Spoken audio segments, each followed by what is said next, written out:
Hello and welcome to semi circles NEET physics course. बहुत अफसोस की बात है कि कितने सारे लोग मैथ से छुटकारा पाने के लिए बायोलॉजी लेते हैं। उनके लगता है कि चलो इंजीनियरिंग ना सही मेडिकल करते हैं, ऐसे भी ज़्यादा रेस्पेक्टेबल है आजकल डॉक्टर बनना। और इसमें सबसे अच्छी बात कि मैथ्स पढ़ना नहीं पड़ेगा भाई। लेकिन द आयरनी, मैथ्स आपको पढ़ना ही पड़ जाता है। फिजिक्स के क्वेश्चंस अगर बनाने हैं तो मैथ्स आपको थोड़ा बहुत जानना पड़ेगा।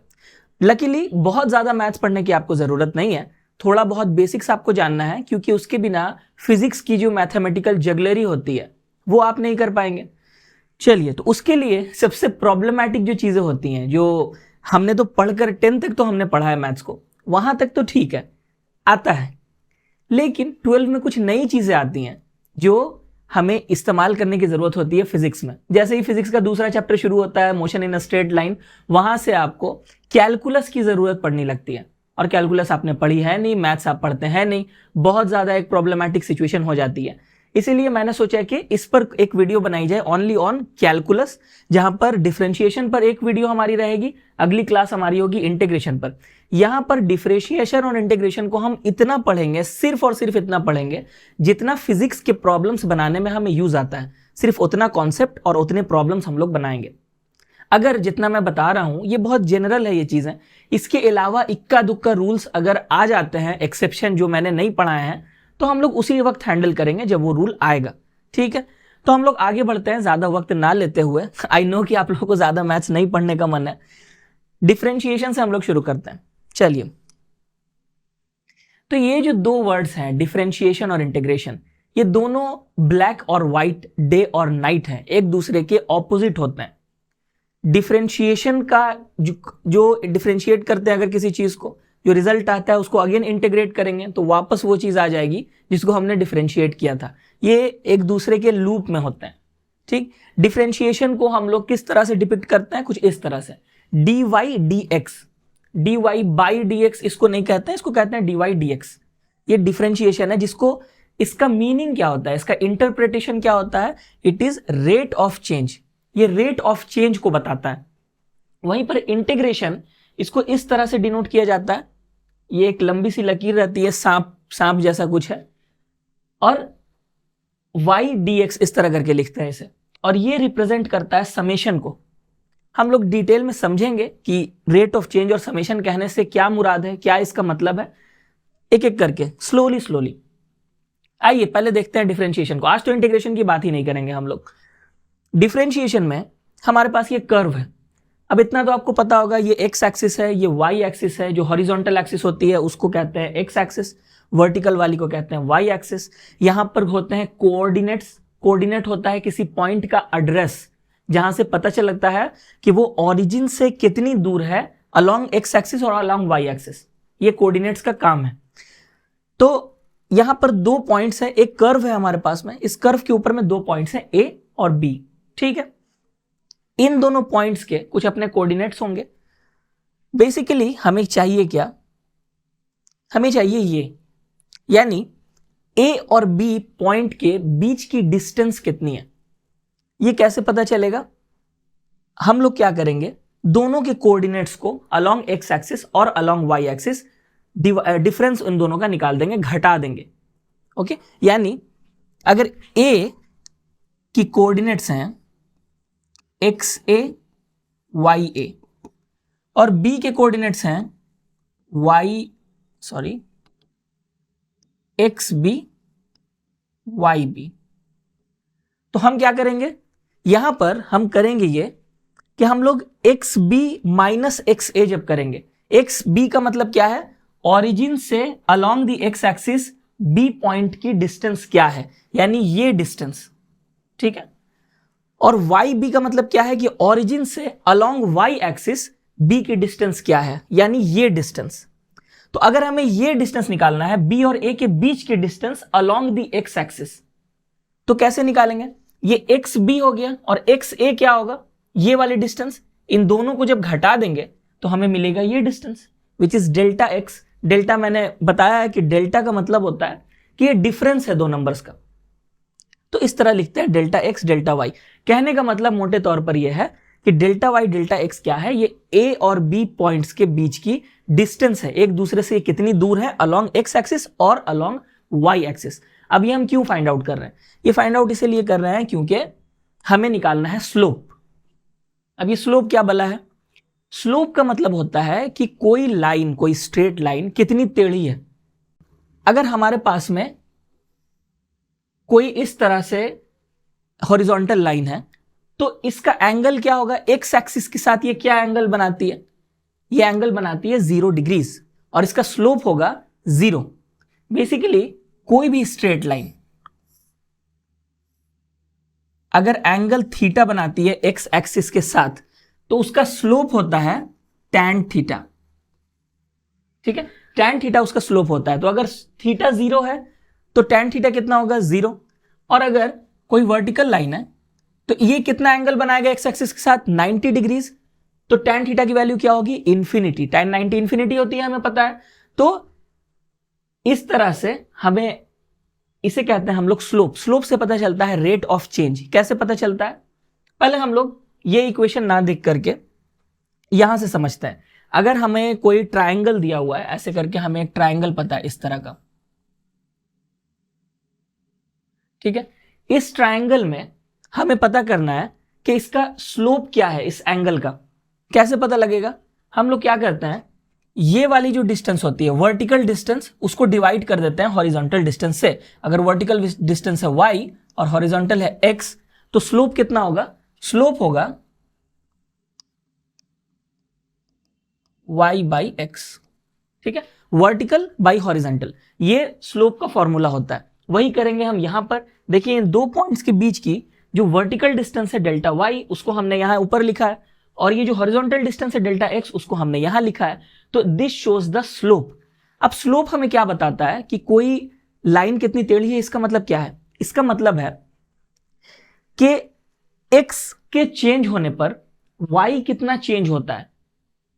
ओके, इसको भी हम लोग समझेंगे। अगर हमारे पास में मान लीजिए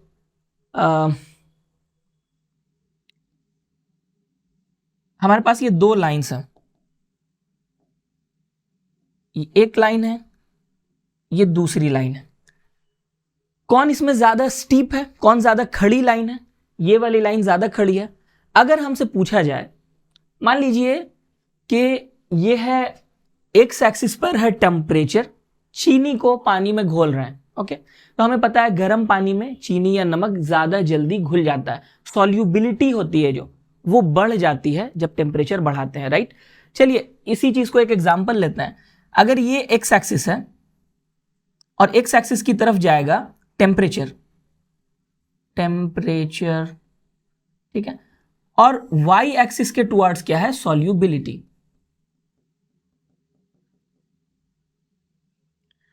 सेम अगर यहां पर भी लेते हैं हम, यहां पर भी ये टेम्परेचर है, ये सॉल्युबिलिटी है, तो हम क्या देखेंगे कि इस कंडीशन में जब ये स्लोप यहां पर कम है, ये लेस स्टीप है, इसे एक्चुअली थोड़ा सा और स्टीप हम कर देते हैं to make it very obvious.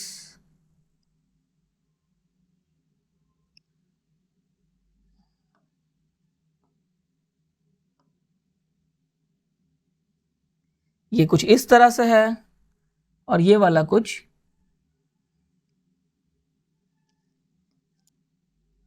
इस तरह से, ये ज्यादा ऑब्वियस है। यहां पर क्या होगा, इस ग्राफ के हिसाब से जो यहां पर हमें दिख रहा है कि टेम्परेचर को अगर थोड़ा सा बढ़ाएंगे तो सॉल्युबिलिटी भी थोड़ी सी ही बढ़ेगी।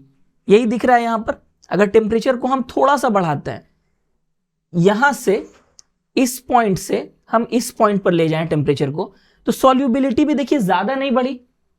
सेम इतना ही इंटरवल अगर इस ग्राफ में रखते हैं, यहां से यहां तक, यहां से यहां तक इतनी ही है, ये डिस्टेंस इतनी ही है, लेकिन सॉल्युबिलिटी यहां पर ज्यादा बढ़ी। क्यों बढ़ी, क्योंकि इसका स्लोप ज्यादा है। स्लोप बताता है रेट ऑफ चेंज, किस रेट से चेंज हो रहा है। और ये चीज यहां पर भी हमें समझ में आ रही है कि एक स्लोप हमें क्या इंडिकेट करता है कि एक्स की वैल्यू जो इंडिपेंडेंट एक्सिस में जो भी वेरिएबल है उसकी वैल्यू जब बढ़ती है तो जो डिपेंडेंट वेरिएबल है, वाई एक्सिस में जो वेरिएबल है, वो किस तरह से बढ़ता है उसके साथ में, ये रिलेशन, ये हमें पता चलता है स्लोप से। ओके, ये कुछ बेसिक चीजें हैं स्लोप के बारे में। अब हम क्या करेंगे, ये जो हमारे पास में वैल्यू आई delta y by delta x, अब मान लीजिए कि ये ए और बी पॉइंट बिल्कुल बहुत ज्यादा करीब है, इन्हें आपस में करीब लाते जाएंगे। जैसे करीब लाएंगे वैसे क्या होगा, ये जो डेल्टा एक्स है इसकी वैल्यू कम होते जाएगी, ये छोटा होते जाएगा, समझ में आ रहा है। और छोटा होते होते एक ऐसा पॉइंट आएगा जब ये ए और बी बिल्कुल आसपास हो जाएंगे, उस वक्त लगभग ऐसा होगा कि डेल्टा एक्स की वैल्यू ऑलमोस्ट जीरो के करीब पहुंच जाएगी, बिल्कुल करीब, इतनी करीब कि ऑलमोस्ट जीरो है, जीरो नहीं है बल्कि ऑलमोस्ट जीरो है। ये जो तरीका है रिप्रेजेंट करने का, इसे हम कहते हैं लिमिट। लिमिट का मतलब होता है कि ये रिप्रेजेंट करता है कि कोई चीज एक वैल्यू तक नहीं पहुंची है लेकिन उसके बहुत ही ज्यादा करीब पहुंच गई है, ऑलमोस्ट उसके बराबर पहुंच गई है। बहुत जगह पर जैसे आप जीरो से डिवाइड करते हैं तो इन्फिनिटी आ जाती है या अनडिफाइंड होता है उसका वैल्यू। लेकिन अगर आप किसी चीज को जीरो से नहीं डिवाइड कर, अगर डिवाइड ना करके लिमिट एक्स करते हैं, एक्स से डिवाइड करते हैं where x tends to zero, तो ये कभी अनडिफाइंड नहीं होगा। ये वैल्यू एक बहुत ही लार्ज वैल्यू आएगा, हो सकता है, या बहुत ही स्मॉल वैल्यू आए, लेकिन अनडिफाइंड नहीं होगा। इस तरह से कभी कभी हम लोग प्रोटेक्ट करने के लिए चीजों को लिमिट्स का यूज करते हैं। जब हम लोग इसको बहुत ज्यादा क्लोज कर देंगे जीरो के डेल्टा एक्स को, तो क्या होगा, तो ये बन जाएगा dy dx।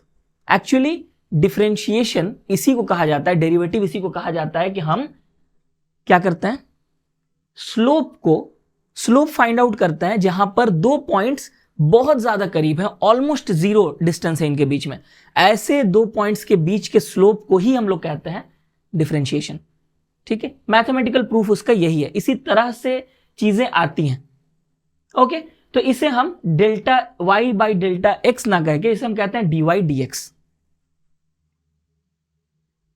अच्छा, जब एकदम करीब आ जाएंगे दोनों पॉइंट्स, तो हम लोग जो ये लाइन खींच रहे थे, ये जो लाइन खींच रहे थे इन दोनों के बीच में, जब वो दोनों करीब आ गई बिल्कुल, तो ये लाइन कुछ इस तरह की हो जाएगी। ओके, इस तरह की, यानी दोनों पॉइंट्स बिल्कुल करीब हैं, तो जब एक लाइन ऐसी खींचेंगे जो दोनों को ज्वाइन करे, तो वो बेसिकली इस कर्व का टेंजेंट बन जाती है, इस कर्व का टेंजेंट बन जाती है ये लाइन। ओके, ये ग्राफिकल रिप्रेजेंटेशन है डिफरेंशिएशन का। अगर आपसे पूछा जाए कि डिफरेंशिएशन को कैसे रिप्रेजेंट किया जाए, ग्राफिकली दिखाओ, बना के ड्रॉ करके दिखाओ, तो इस तरह से ड्रॉ कर सकते हैं। ये है, ये लाइन है dy dx, जहां पर ये y जो है ये इस फंक्शन को कहा जाएगा, जो फंक्शन ऑफ x है। ये जो फंक्शन आप देख रहे हैं, ये जो कर्व देख रहे हैं, ये बेसिकली y है। इसको हमने dx से डेरिवेटिव इसका निकाला x के साथ में, और x क्या है, जो भी इंडिपेंडेंट वेरिएबल है वो, तो हमें जो मिलेगा, जो स्लोप मिलेगा, वो इस तरह का होगा। ठीक है, अब ये पॉइंट हम लोग कहां पर निकाल रहे हैं, जैसे अगर इस पॉइंट पर डेरिवेटिव निकालते हैं, इस पॉइंट पर, तो देखिए इसका स्लोप जो होगा वो और ज्यादा स्टीप होगा, राइट। अगर यहां हम फाइंड आउट करते हैं तो इसका जो स्लोप होगा वो लेस स्टीप होगा। समझ रहे हैं बात को। तो इसी तरह से ये डिपेंड करता है कि हम लोग, ये एक कर्व है जो टेढ़ा कर्व है, स्ट्रेट लाइन तो है नहीं, तो कर्व पर हम कहां पर डिफरेंशिएशन कर रहे हैं, किस पॉइंट पर, वो डिपेंड करता है कि स्लोप क्या आएगा। ओके, इससे ये समझ में आ रहा है कि इस कर्व का रेट ऑफ चेंज हमेशा जो इसका चेंज हो रहा है, ओके, हर पॉइंट पर इसका जो एक रेट ऑफ चेंज है वो डिफरेंट है। फॉर एग्जाम्पल, अगर हमारे पास में कोई ऐसा इस तरह का कोई टैंक है, ओके, या फिर ऐसा टैंक है, यहां पर एक हमने नल लगा दिया जहां से पानी गिर रहा है, तो हमें पता है कि हाइट के हिसाब से इससे जो पर सेकेंड वॉल्यूम जो होता है, यानी कि ये पानी यहां से निकल रहा है, हर एक मिनट में या हर एक सेकंड में एक फिक्स्ड अमाउंट ऑफ कुछ लीटर, x लीटर पानी निकलेगा। अगर पानी यहां से x लीटर निकलता है तो ये हाइट कितनी कम होगी इसकी, हर मिनट में तो हाइट कम होती जाएगी ना पानी की।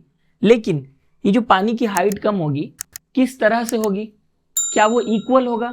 अगर मान लीजिए 1 फुट पानी कम हो जा रहा है, पानी की हाइट 1 फुट कम हो रही है सरफेस की, तो क्या हर 1 मिनट में 1 फुट करके ही कम होगा? नहीं होगा ना। क्यों नहीं होगा? क्योंकि यहां पर सरफेस एरिया ज्यादा है और यहां पर सरफेस एरिया कम है।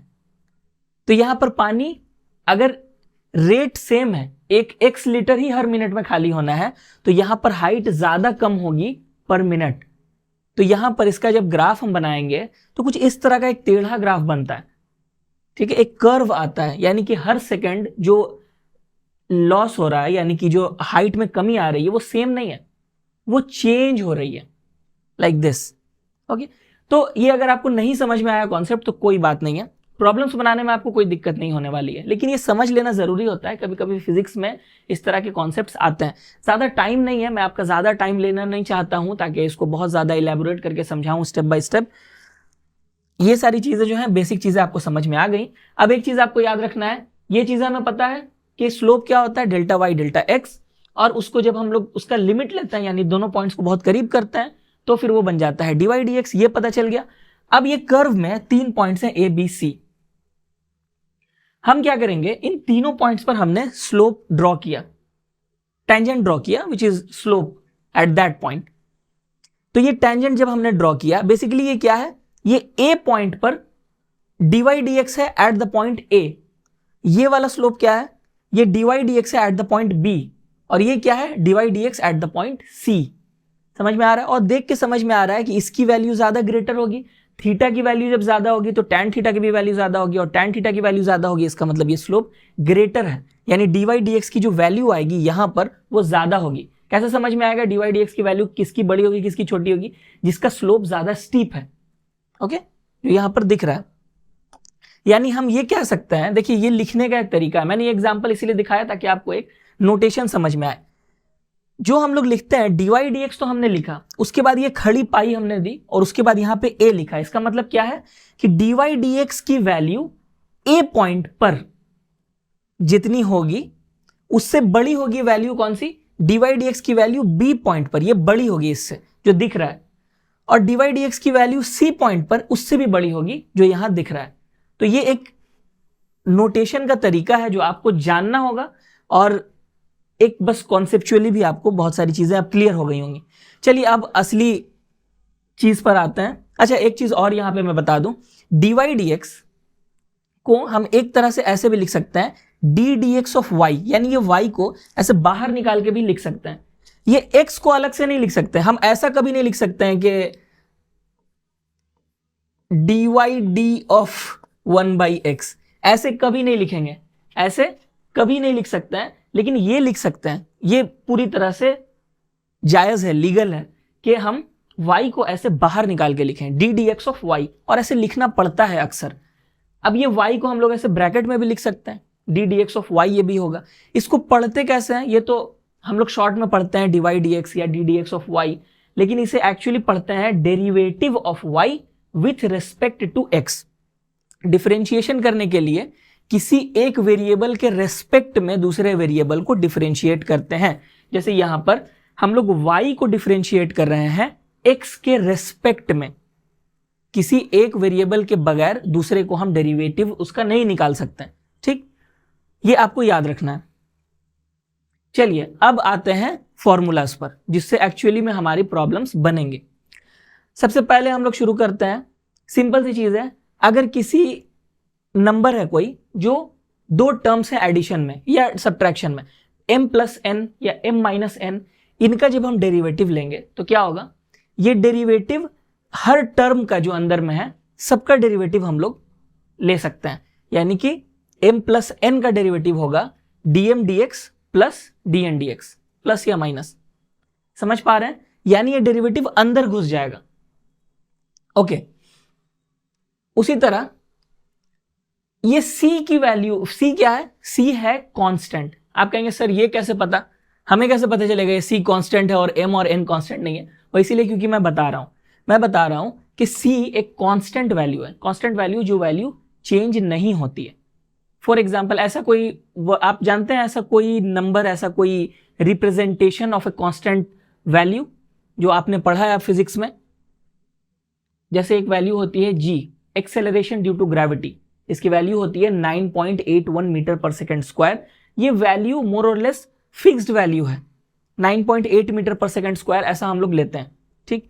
तो पूरे कैलकुलेशन में g की वैल्यू कभी चेंज नहीं होगी, हम उसे शॉर्ट में लिखते हैं g, या फिर c, speed of light, speed of light की भी वैल्यू हमेशा कांस्टेंट रहेगी, वो तो कभी चेंज नहीं होगी। तो ये सब सारे हुए कांस्टेंट्स। जब इनका हम लोग डेरिवेटिव करते हैं with respect to anything, x हो, z हो, कोई भी हो, किसी के भी रिस्पेक्ट में हम लोग जब डेरिवेटिव लेते हैं तो आंसर आएगा 0, ठीक। ये कांस्टेंट्स को बर्दाश्त नहीं करता है डिफरेंशिएशन, यानी हम ऐसे अगर लिखते हैं d D x of g which is acceleration due to gravity, तो इसका वैल्यू आएगा 0। अच्छा, अब अगर एक कांस्टेंट है एक वेरिएबल है, दोनों मल्टीप्लिकेशन में, तो क्या होगा?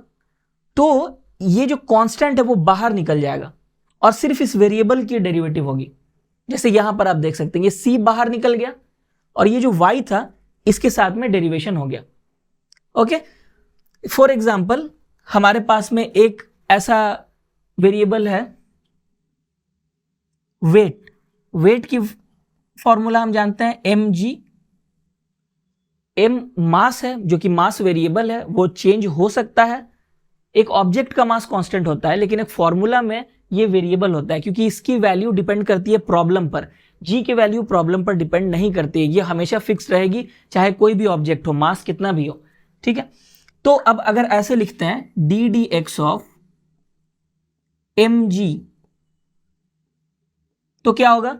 ये g बाहर निकल जाएगा क्योंकि ये कांस्टेंट है, और ये हो जाएगा dm dx। ये जो मास का टर्म है m, इसको हम x के साथ डिफरेंशिएट करेंगे। चलिए, अब फाइनली हम लोग आते हैं यहां।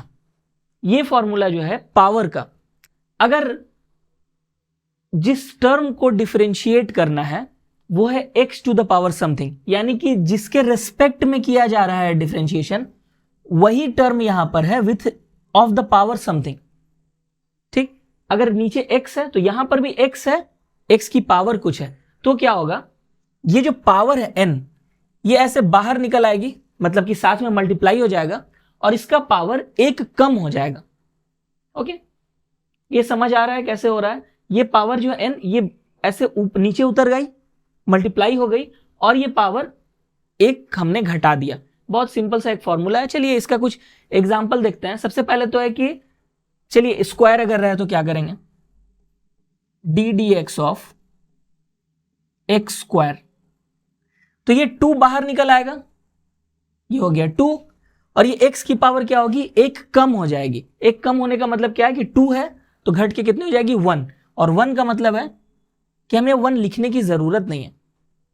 That's it, this is the answer. अगर D D x of x to the power 5 है तो क्या होगा? ये 5 बाहर आ जाएगा और x की पावर 1 कम हो जाएगी, यानी x टू द पावर 4, ठीक है। इस तरह से हम लोग डिफरेंशिएट करते हैं। यहां एक और फॉर्मूला हम लोग जान सकते हैं, वो है कि अगर x n की पावर 1 है, n की वैल्यू 1 है अगर, यानी D D x of x, सिर्फ x, तो क्या होगा? ये भी अपने आप में एक फॉर्मूला है, इसको आपको याद रखना है कि जिसके रेस्पेक्ट में हम डेरिवेटिव कर रहे हैं वही यहां पर है, वो टर्म ही यहां पर है जिसको हम डिफरेंशिएट कर रहे हैं। तो क्या होगा? ये सिंपली इसकी वैल्यू होगी 1, क्योंकि यहां पर x की पावर 1 है और ये 1 बाहर आ जाएगा, मतलब 1 तो ऐसे भी है भाई, और x की पावर क्या हो जाएगी? 1 घटा देंगे तो x की पावर 0, x की पावर 0 इज इक्वल टू 1, तो यहां पर सिर्फ 1 बचेगा, ठीक है। ये इतना क्लियर हो गया। इजी प्रॉब्लम्स, इजी फॉर्मूलाज हैं, कोई दिक्कत नहीं है इसमें। आगे बढ़ते हैं, प्रॉब्लम्स कुछ करते हैं हम लोग। पहला क्वेश्चन है find the derivative of y is equal to x to the power 6 plus x square plus 5। चलिए इसको अगर डेरिवेटिव करते हैं, अब आपसे पूछेंगे सर किसके रेस्पेक्ट में करना है? यहां पे साफ समझ में आ रहा है कि हमें x के रेस्पेक्ट में ही करना है। कभी कभी ये बोला नहीं जाता है, ये अपने आप समझ लिया जाता है। ऑफ कोर्स और किसके रेस्पेक्ट में करेंगे? तो ये होगा dy dx is equal to d D x of x to the power 6 plus x square plus 5। ठीक है, y सिर्फ था, y को हमने क्या किया, डिफरेंशिएट किया, तो डी डी एक्स यहां पर लग गया, और इसी तरह से ये टर्म में भी हम लोग डिफरेंशिएट करेंगे तो यहां आएगा एक डी डी एक्स। अब हमें पता है कि जब 2-3 टर्म्स एडिशन या सब्ट्रैक्शन में रहते हैं तो हर एक को इंडिविजुअली हम डिफरेंशिएट करते हैं, यानी ये डिफरेंशिएशन अंदर ढुक जाएगा, और अंदर ढुकेगा तो क्या होगा, d D x of x to the power 6 plus d D x of x to the power 5 plus d D x of 5। ठीक है, चलिए अब ये D D x of x to the power 6 क्या होगा, ये फॉर्मूला हमें पता है। ये फॉर्मूला क्या है, ये पावर नीचे उतर आएगा यानी कि 6, और x की पावर 1 कम हो जाएगी यानी x to the power 5। Okay, अब ये x टू द पावर 5 को जब डिफरेंशिएट करेंगे तो क्या होगा, ये बाहर निकल आएगा यानी 5, और x की पावर हो जाएगी 4, और ये जो है डी डी एक्स ऑफ 5 क्या है, एक कांस्टेंट नंबर है, और कांस्टेंट नंबर का मतलब है इसका डिफरेंशिएशन होगा 0। तो फाइनल आंसर जो हमारा होगा d y d x is equal to 6 into x to the power 5 plus 5 into x to the power 4। चलिए, ये हमें मिल गया फाइनल आंसर। इजी था, ऐसे ही इजी होता है, जो भी फिजिक्स में आपको रिक्वायर्ड है वो इतना ही इजी होगा। Next, find the derivative of this. भाई साहब ये क्या है, चलिए आइए देखते हैं क्या है। y is equal to x plus root x plus 1 by root x. Okay, तो आपको ये पता होना चाहिए कि रूट एक्स को हम लिख सकते हैं x to the power half. जब पावर फ्रैक्शन में होती है तो इसका मतलब होता है रूट। ओके, जब पावर में फ्रैक्शन में 2 है नीचे डिनोमिनेटर में, इसका मतलब ये स्क्वायर रूट है। अगर ये 1/3 होता तो ये क्यूब रूट होता, वगैरह वगैरह। यहां पर ये होगा इस तरह। अच्छा, अगर कोई नंबर डिनोमिनेटर में है उसको जब न्यूमरेटर में लाते हैं, ऊपर लाते हैं, तो क्या होता है, उसकी पावर माइनस हो जाती है। ओके, माइनस है तो प्लस, प्लस है तो माइनस, यानी साइन चेंज होता है। तो 1/√x इसे हम लिख सकते हैं x टू द पावर -½ ठीक है, क्योंकि ये x to the power half तो है ये रूट एक्स, और ये जब ऊपर आएगा तो एक माइनस भी आ जाएगा। तो सिंपली ये इक्वेशन कुछ इस तरह का होगा, y is equal to x plus x की पावर हाफ प्लस x की power -½ this is the equation. अब इसको हम लोग डेरिवेटिव करेंगे विथ रेस्पेक्ट टू x, तो क्या होगा, dy dx। अब देखिए, आपको पता है कि ये तीनों टर्म इंडिविजुअली डिफरेंशिएट होंगे, तो ये वाला जो फॉर्मूला हम यूज करते हैं, पहले हम लिखते हैं dy dx और इसको पूरा ब्रैकेट में फिर अंदर लिखाते हैं। ये टर्म, ये स्किप कर रहा हूं मैं ये स्टेप, क्योंकि आपको पता है कि ये एक सिंपल सी चीज है जो होती है। dy dx, sorry, d dx of x plus d dx of x to the power half plus d dx of x to the power -½ ये हो गया हमारा इक्वेशन जिसे हमें सॉल्व करना है। ओके, दोनों तरफ हमने डिफरेंशिएट कर दिया, इसमें कोई कंफ्यूजन नहीं है। ये स्टेप यहां से यहां कैसे आया, क्योंकि हमने पूरे का डिफरेंशिएशन किया, और ये फॉर्मूला, ये एक स्टेप हमने स्किप करके ऐसे लिख दिया, हर टर्म को डिफरेंशिएट कर दिया। ओके, अब D D x of x क्या होगा, हमने इस पर बात की थी कि जब सेम रहता है दोनों तरफ, ये नीचे जिस टर्म को डिफरेंशिएट करना है और जिसके रेस्पेक्ट में करना है वो दोनों सेम है, तो सिंपली ये होगा 1।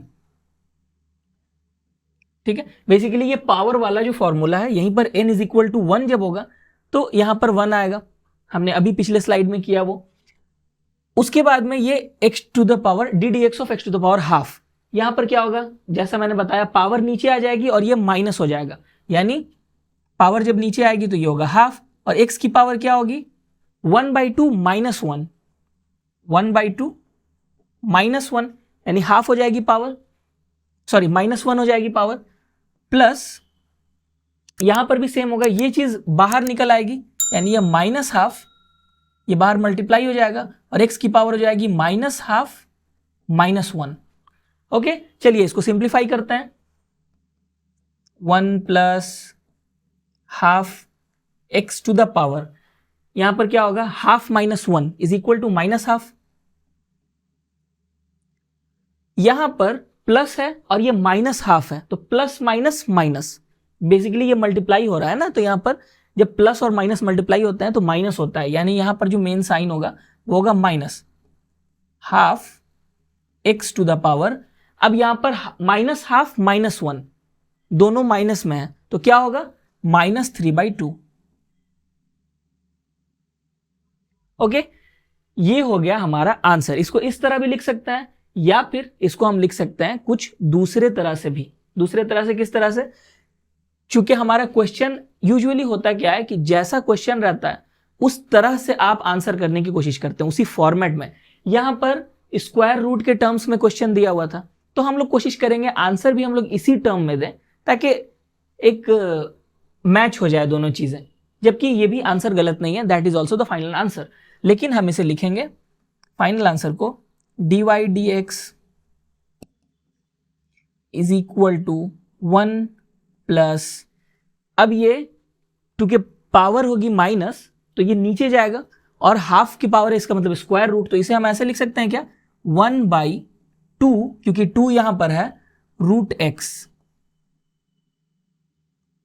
ठीक है, और इसे लिख सकते हैं माइनस 1/2, ये भी माइनस में गया क्योंकि पावर नीचे, पावर जो फ्रैक्शन में है और नीचे डिनोमिनेटर में 2 है, तो ये स्क्वायर रूट होगा, लेकिन कितने का स्क्वायर रूट, एक्चुअली ये होगा x³ का स्क्वायर रूट।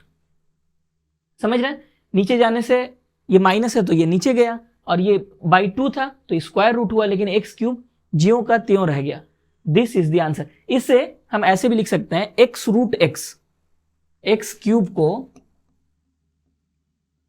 इसको हम ऐसे भी लिख सकते हैं, एक ही बात है, क्योंकि यहां पे 3x है, 2 मल्टीप्लाई होकर बाहर आ जाएंगे, स्क्वायर रूट से बाहर निकल जाएंगे, इतना आपको पता होगा, और एक अंदर रह जाएगा। ये भी कर सकते हैं, ये भी कर सकते हैं, तो हम लोग इतने में ही ऐसे ही छोड़ देते हैं इसको।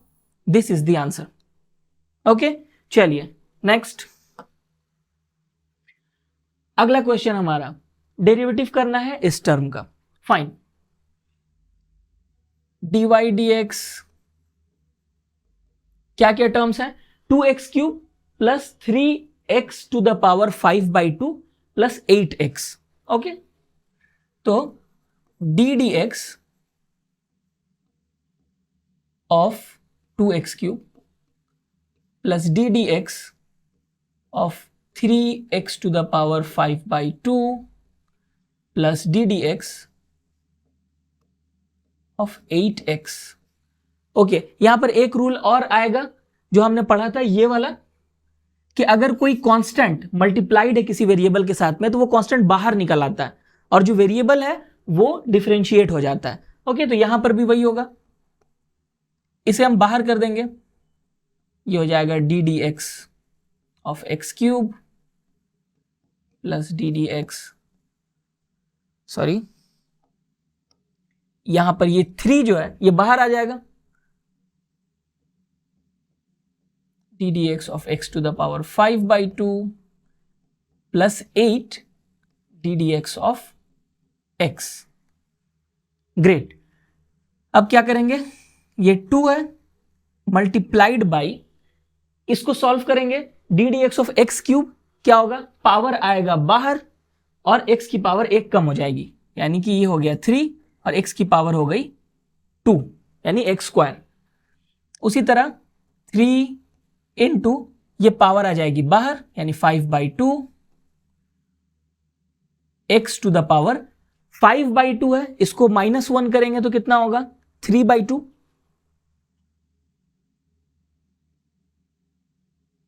इसे कहते हैं 3/2 का मतलब होता है 1.5, डेढ़ जिसे कहते हैं, और 5/2 का मतलब होता है 2.5, अढ़ाई जिसे कहते हैं, राइट। तो डेढ़ और अढ़ाई, अब जो इंग्लिश मीडियम के बच्चे होते हैं उन्हें पता नहीं होता ये 1.5 क्या है, 2.5 क्या है। तो कोई था इसी तरह का इंग्लिश मीडियम वाला जिसे पता नहीं था 1.5 2.5 किसे कहते हैं। इंग्लिश में, हिंदी में उसे नंबर्स नहीं पता थे। तो वो दुकान में जाता है, कहीं पर कुछ सामान बिक्री होता है, फुटपाथ पर जो बेचते हैं लोग, वहाँ पर जाके वो पूछता है कि कितने का है।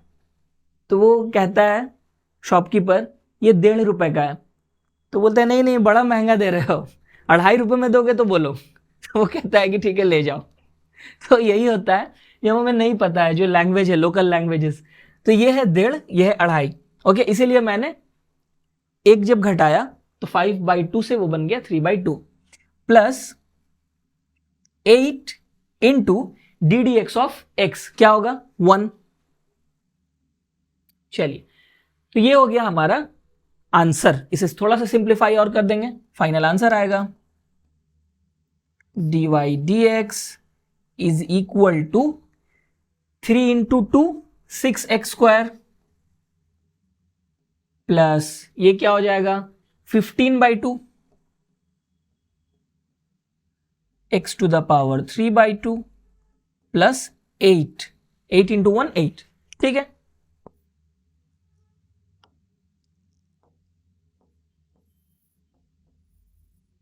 ये हो गया हमारा आंसर। चलिए, ये समझ में आया। अब हम लोग कुछ और प्रॉब्लम्स देखते हैं, कुछ नए फॉर्मूलाज।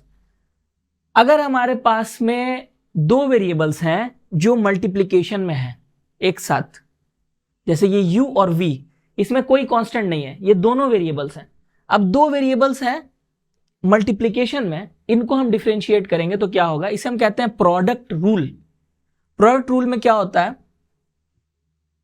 यहां पर एक बार ये u बाहर जाएगा और v का डिफरेंशिएशन होगा, फिर एक प्लस साइन दे करके v बाहर जाएगा और u का डिफरेंशिएशन होगा। बाहर जाने का मतलब है ये डिफरेंशिएशन के बाहर जा रहा है, मल्टीप्लाई हो रहा है। ठीक है, इस तरह से कुछ होता है u dv dx plus v du dx। एक बार एक को बाहर रख के दूसरे को डिफरेंशिएट करेंगे, फिर पहले को दूसरे को बाहर रख के पहले को डिफरेंशिएट करेंगे। ये होता है प्रोडक्ट रूल। अगर 2 वेरिएबल्स डिवाइड में है, डिवीजन में है, u बाई v, तो क्या करेंगे, तो इस तरह से कुछ फॉर्मूला है। नीचे वाला हमेशा नीचे रहेगा, तो हम करेंगे पहले फ्रैक्शन एक खींचेंगे, उसके बाद डिनोमिनेटर में क्या लिखेंगे, नीचे वाला नीचे ही है, नीचे वाले का स्क्वायर, नीचे वाले को पहले स्क्वायर कर देंगे एज इट इज, कोई डिफरेंशिएशन नहीं है नीचे में। फिर नीचे वाले को ऊपर रखेंगे, नीचे वाले को ही ऊपर रख के du dx करेंगे, ऊपर वाले का डेरिवेटिव, माइनस ऊपर वाले को रखकर नीचे वाले का डेरिवेटिव। ओके, आपको यह समझना है नीचे वाला हमेशा सेम रहेगा और ये जो है नीचे वाला यही यहां पर पहले मल्टीप्लाई होगा और ऊपर वाले का डिफरेंशिएशन, मतलब जो नीचे है वो नीचे में है और जो ऊपर में है वही ऊपर में है शुरू में, स्टार्ट में, और उसके बाद में ये जो नीचे वाला है उसका डेरिवेटिव जब होगा तो ऊपर वाला मल्टीप्लिकेशन में रहेगा। यहां पर ऑर्डर को आप स्विच नहीं कर सकते हैं। क्यों नहीं कर सकते हैं, क्योंकि माइनस है। माइनस रहने का मतलब है अगर आप स्विच कर देंगे तो आंसर मैग्नीट्यूड तो सेम आएगी लेकिन सिंबल चेंज हो जाएगा। तो इसीलिए आपको याद रखना है नीचे वाला हमेशा सेम रहेगा और फिर नीचे वाले को रखकर ऊपर वाले का डेरिवेटिव माइनस ऊपर वाले को रखकर नीचे वाले का डेरिवेटिव। यह होता है कोशेंट रूल, इसे कहते हैं। चलिए, और तीसरा रूल है वो है चेन रूल। चेन रूल क्या है, अगर कभी ऐसा होता है कि हमारे पास एक फंक्शन है, एक वेरिएबल है जिसे हमें डिफरेंशिएट करना है, वो है किसी और वेरिएबल के टर्म में है, फॉर एग्जांपल वो है z के टर्म में, अगर कुछ इस तरह से ddx ऑफ z², z भी एक वेरिएबल है, लेकिन यहां पर क्या वो फॉर्मूला यूज होगा x² वाला, जो हम लोग ऐसे करते हैं ना, अगर ddx ऑफ x² लिखा है तो हम ऐसे लिख सकते हैं 2x, ये बाहर आ जाएगा पावर और इसकी पावर 1 घट जाएगी तो 2x हो जाएगा। क्या यहां पर हम ऐसे लिख सकते हैं ddx of z² is equal to 2z? No, नहीं होगा, ऐसा नहीं हो सकता है। क्यों नहीं हो सकता है, क्योंकि ये वेरिएबल, ये जो है इंडिपेंडेंट वेरिएबल हमारा जिसके टर्म में हम डिफरेंशिएट कर रहे हैं, वो और ये सेम होना चाहिए। अगर यहां नीचे x है तो ऊपर भी x होना चाहिए तभी होगा। यहां पर z है तो नहीं हो पाएगा। अब इसके लिए क्या करेंगे, हमें चाहिए, इसको अगर सॉल्व करना है तो यहां पर z चाहिए, राइट। लेकिन क्वेश्चन में बोल दिया गया है कि हमें x के रेस्पेक्ट में ही डेरिवेटिव करनी है। अब क्या करेंगे, बड़ी मुश्किल है। उसके लिए चेन रूल का यूज किया जाता है, यानी हम लोग dy dx को ऐसे लिख सकते हैं, dy du into du dx।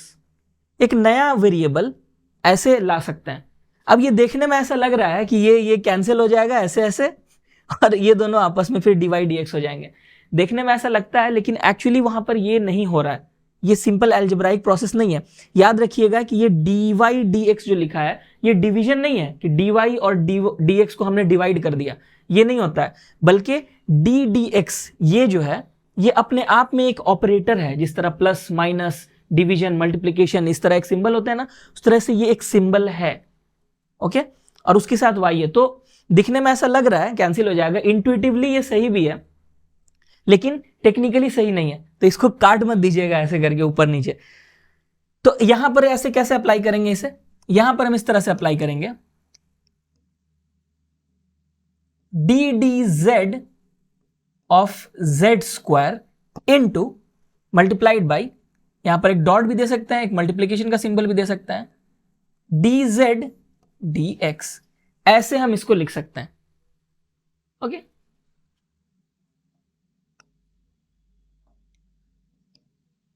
इस तरह से लिख सकते हैं। यहां मैंने क्या किया, x की जगह z लिखा, लेकिन इसको बैलेंस करने के लिए एक और टर्म मैंने लेकर आया जहां पर ऊपर z है नीचे x है। तो क्या होगा, वही जो आपको दिखने में लग रहा है कि ये ऊपर नीचे कट जाएगा, कटता नहीं है लेकिन इंट्यूटिवली आप मान सकते हैं वैसा। तो ये हो जाएगा हमारा फॉर्मूला। हमने इसको ऐसे एक्सपैंड कर दिया। तो अब क्या होगा, हम लोग इसको लिख सकते हैं, चूंकि ये दोनों चीजें सेम है, इसे हम 2z लिख सकते हैं, 2z into dz dx।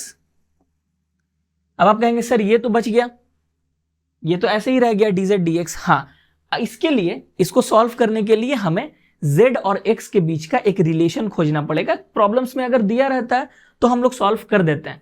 Basically अभी इतना ही जानिए, इस तरह से हम लोग चेन रूल के प्रॉब्लम्स को सॉल्व करते हैं अगर वेरिएबल्स जो है मैचिंग नहीं है तो इस तरह से। ओके, चलिए, जब हम लोग प्रॉब्लम्स बनाएंगे समझ में आ जाएंगी बातें। Find the derivative of y is equal to x plus 1 to the power 5। चलिए, ये एक एग्जांपल मिल गया हमें। Okay, y is equal to x to the power x plus 1 to the power 5। तो अगर इसे डिफरेंशिएट करेंगे, dy dx is equal to d dx of x plus 1 to the power 5। ठीक है, अब इसको कैसे सॉल्व करेंगे बताइए। यहां पर हमें पता है अगर x टू द पावर 5 होता तब तो बड़ा आसान था, 5x टू द पावर 4 इसका आंसर होता। लेकिन यहां पर ऐसा नहीं होगा। क्यों नहीं होगा, क्योंकि ऊपर और नीचे चीजें सेम होनी चाहिए। x to the power n का फॉर्मूला हमें पता है, x to the power x plus 1 to the power n का फॉर्मूला हमें नहीं पता है। हम क्या करेंगे, वेरी सिंपल, हम लोग मान लेंगे ये x प्लस 1 z है।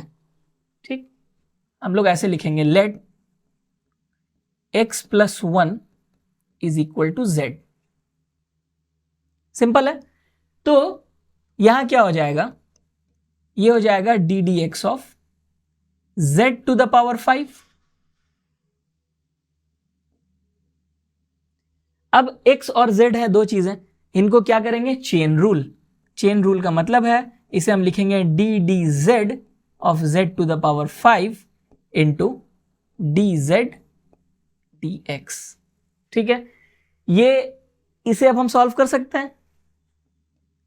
5, ये 5 बाहर निकलेगा और z का पावर हो जाएगा 4 मल्टीप्लाइड बाई, यहां पर मैं मल्टीप्लीकेशन का सिंबल दे रहा हूं, एक ही चीज है, घबराना नहीं है, dz dx। अब z की वैल्यू अगेन x प्लस 1 थी, वापस x प्लस 1 यहां लिखेंगे। तो 5 into x plus 1 to the power 4 multiplied by d D x of what, z क्या है, x प्लस 1। चलिए, अब ये आप बता सकते हैं इसकी वैल्यू क्या होगी। ये दो टर्म है, एडिशन में, तो ये डिफरेंशिएशन दोनों के साथ होगा। पहले के साथ जब होगा तो क्या होगा, d D x of x which is 1, और फिर होगा ये एक कांस्टेंट वैल्यू है तो इसके साथ होगा 0, तो ये पूरा टर्म एक्चुअली क्या हो जाएगा 1। समझ में आ रहा है कैसे हो रहा है? तो ये 1 है मल्टीप्लाइड विथ दिस, यानी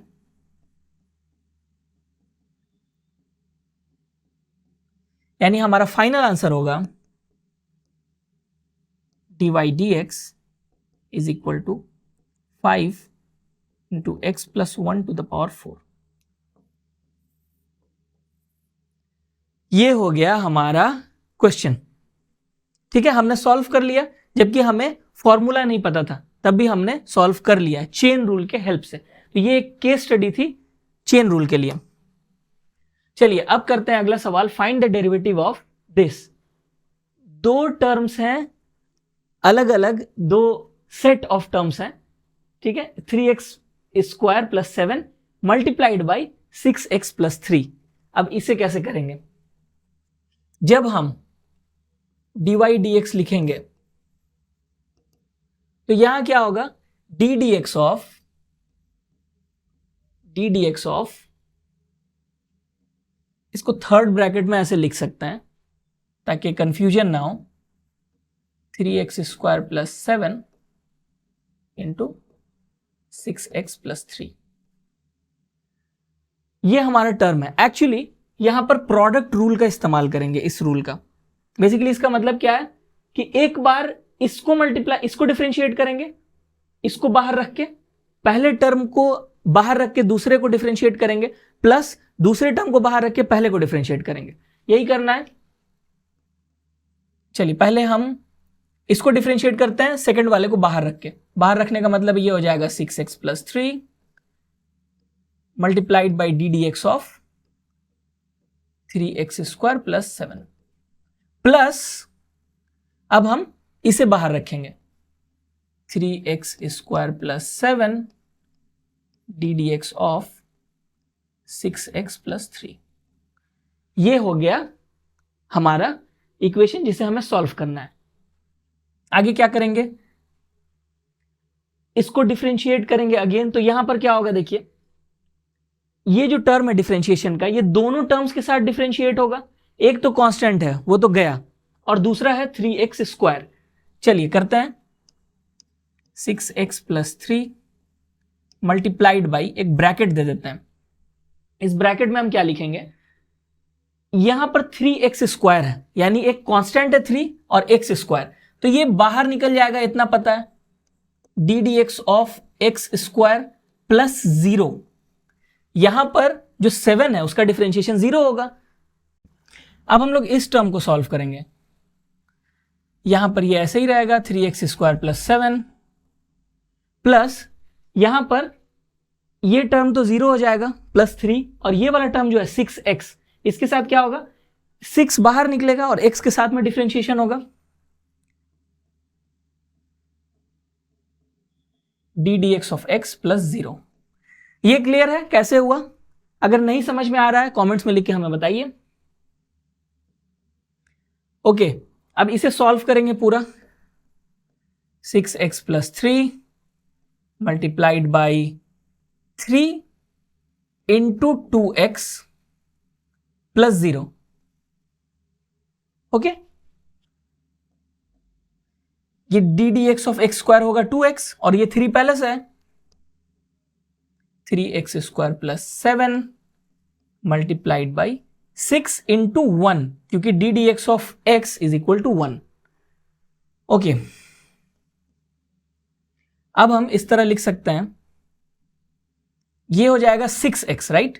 तो हम इसे लिख सकते हैं 6x into 6x plus 3 plus 6, ये पूरा तो 6 हो गया ना, 6 इंटू 3x स्क्वायर प्लस 7। अब अगर हम चाहें तो इसको मल्टीप्लाई कर सकते हैं अंदर, और एक टर्म में भी इसको शो कर सकते हैं। चलिए कर देते हैं for the sake of perfection. ये हो जाएगा, जब 6x यहां मल्टीप्लाई होगा, मल्टीप्लाई कैसे करते हैं, एक टर्म अगर बाहर में है, अंदर में बहुत सारे टर्म है ब्रैकेट के, तो ये बाहर वाला टर्म अंदर मल्टीप्लाई होगा हर एक टर्म के साथ, राइट? तो यहां पर क्या होगा, 6x into 6x which is 36x squared plus 6x into 3 18x plus यहां पर क्या होगा 18x स्क्वायर और 6 इंटू 7 42, यानी एड अप करने के बाद हमें मिलेगा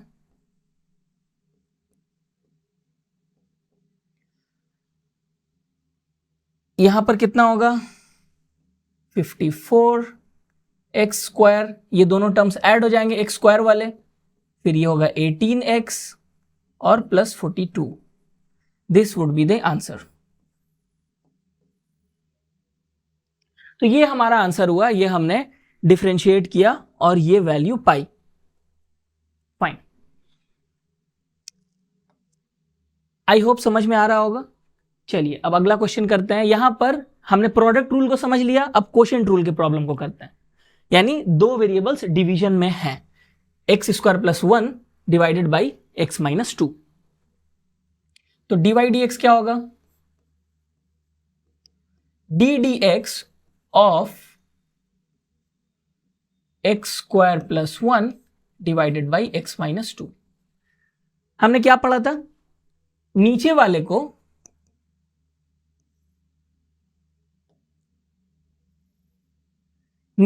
को एज इट इज रखेंगे, स्क्वायर कर देंगे, यानी कि x माइनस 2 होल स्क्वायर. अब ये x माइनस 2 को रखेंगे, नीचे वाले को अगेन यहां बाहर में रखेंगे और ऊपर वाले का डिफरेंशिएशन करेंगे, यानी D D x of X square plus 1. उसके बाद देंगे माइनस के बाद में ये ऊपर वाले को बाहर रखेंगे, एक्स स्क्वायर प्लस 1 और डी डी एक्स ऑफ नीचे वाला यानी एक्स माइनस 2. यह है क्वोशिएंट रूल. सिंपल सा है. नीचे वाले को हमने स्क्वायर किया और नीचे वाले को रखकर ऊपर वाले को डेरिवेटिव किया, माइनस ऊपर वाले को रखकर नीचे वाले का डेरिवेटिव. फाइन. अब क्या करेंगे? x माइनस 2 ऐसे ही रहेगा. इसको कैसे सॉल्व करेंगे? चलिए इसमें एक स्टेप और हम स्किप करते हैं. यहां पर डिफरेंशिएशन कितने का होगा? एक्स स्क्वायर का. क्या होता है? 2x. और ये जो प्लस 1 है ये हो जाएगा 0, क्योंकि 1 का डेरिवेटिव कांस्टेंट है 0. तो ये हो जाएगा 2x माइनस. अब हम थोड़ा थोड़ा करके स्टेप्स को स्किप करेंगे. कुछ कुछ जो बेसिक स्टेप्स है बार बार रिपीट हम लोग कर रहे हैं, अच्छा नहीं लगता है. एक्सप्लेनेशन को भी हम थोड़ा सा शॉर्ट करेंगे ताकि थोड़ा फास्ट हो. यहां पर हमने रखा हुआ था एक्स स्क्वायर प्लस 1 को, और ये D D x of x minus 2, x के साथ में डेरिवेटिव होगा 1 और ये तो कांस्टेंट है ये 0. तो यहां पे कुछ नहीं बचेगा, सिर्फ एक मल्टीप्लाइड बाई 1 आएगा, विच डज नॉट मैटर. और नीचे में डिनोमिनेटर में तो हमने एक्स माइनस 2 होल स्क्वायर लिखा ही था. चलिए अब हम लोग इसको अंदर मल्टीप्लाई करते हैं. जब ये मल्टीप्लाई होगा तो क्या होगा? हर एक टर्म के साथ मल्टीप्लाई होगा, तो हो जाएगा 2x squared minus 4x. Okay. अब हम लोग ये माइनस, ये तो 1 चलिए इग्नोर्ड है, कुछ है ही नहीं इसका मतलब. माइनस के बाद में ब्रैकेट में कुछ टर्म्स हैं. जब हम इस ब्रैकेट को खोलते हैं तो ये माइनस हर टर्म के साथ मल्टीप्लाई हो जाता है, यानी हर टर्म का साइन ऑपोजिट हो जाएगा. तो यहां पर जो एक्स स्क्वायर है ये हो जाएगा माइनस एक्स स्क्वायर, और ये जो प्लस 1 है ये माइनस 1 हो जाएगा actually. Okay. Divided by x minus 2 whole square. Okay. इसके बाद में फाइनली अब हम फाइनल रिजल्ट लिखते हैं. dy dx would be equal to, ये 2x माइनस एक्स स्क्वायर क्या होगा? सिर्फ x square minus 4x minus 1 divided by x minus 2 whole square.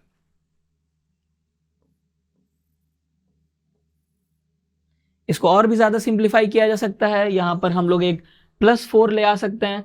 +4 और फिर -5 एक टर्म आएगा, ये +4 जो होगा उसके साथ में x माइनस 2 होल स्क्वायर हो जाएगा. फिर हम लोग अलग अलग टर्म्स को अलग अलग तरह से लिखेंगे. 1 + 5 divided by x minus 2 whole square, इस तरह भी लिख सकते हैं. इतना झमेला करने की जरूरत नहीं है. This is perfectly good answer, correct answer. तो इस तरह से हम लोग क्वोशिएंट रूल के प्रॉब्लम को सॉल्व करेंगे. आई होप कि समझ में आ रहा हो. बहुत सिंपल सा है.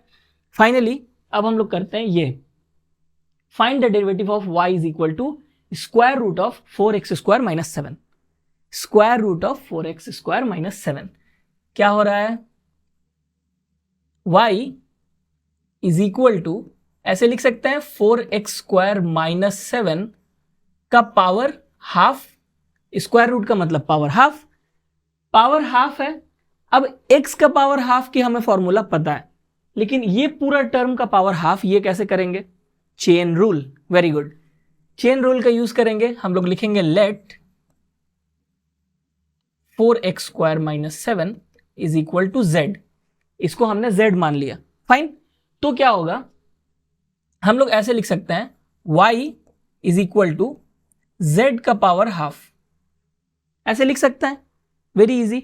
अब उसके बाद हम ऐसे लिखेंगे, जो मैंने अभी तक लिखा नहीं, क्योंकि मैं शुरू करता हूं dy dx से, मैंने अभी शुरू किया y से। तो जब भी आप y से ऐसे शुरू करेंगे, उसके बाद अचानक अगली लाइन में आप dy dx कैसे लिख देंगे, कुछ आपको बताना पड़ेगा कि हमने डिफरेंशिएशन किया। इसीलिए यहां पर मुझे लिखना होगा डिफरेंशिएटिंग WRT, ऐसे मैं लिख दे रहा हूं, इसका मतलब है with respect to x। Differentiating with respect to x हमें क्या मिलेगा, dy dx is equal to d dx of z to the power half. Clear है। आप बोलेंगे सर इतना झमेला क्यों, z के टर्म में ही कर दीजिए ना, z के रेस्पेक्ट में अगर आप डेरिवेटिव करते हैं तो ये सब चेन रूल फेन रूल की जरूरत ही नहीं है, हो जाएगा आराम से। लेकिन प्रॉब्लम क्या है कि क्वेश्चन, मैंने बताया ना, जैसा क्वेश्चन दिया रहता है उसी टर्म में हमें आंसर चाहिए।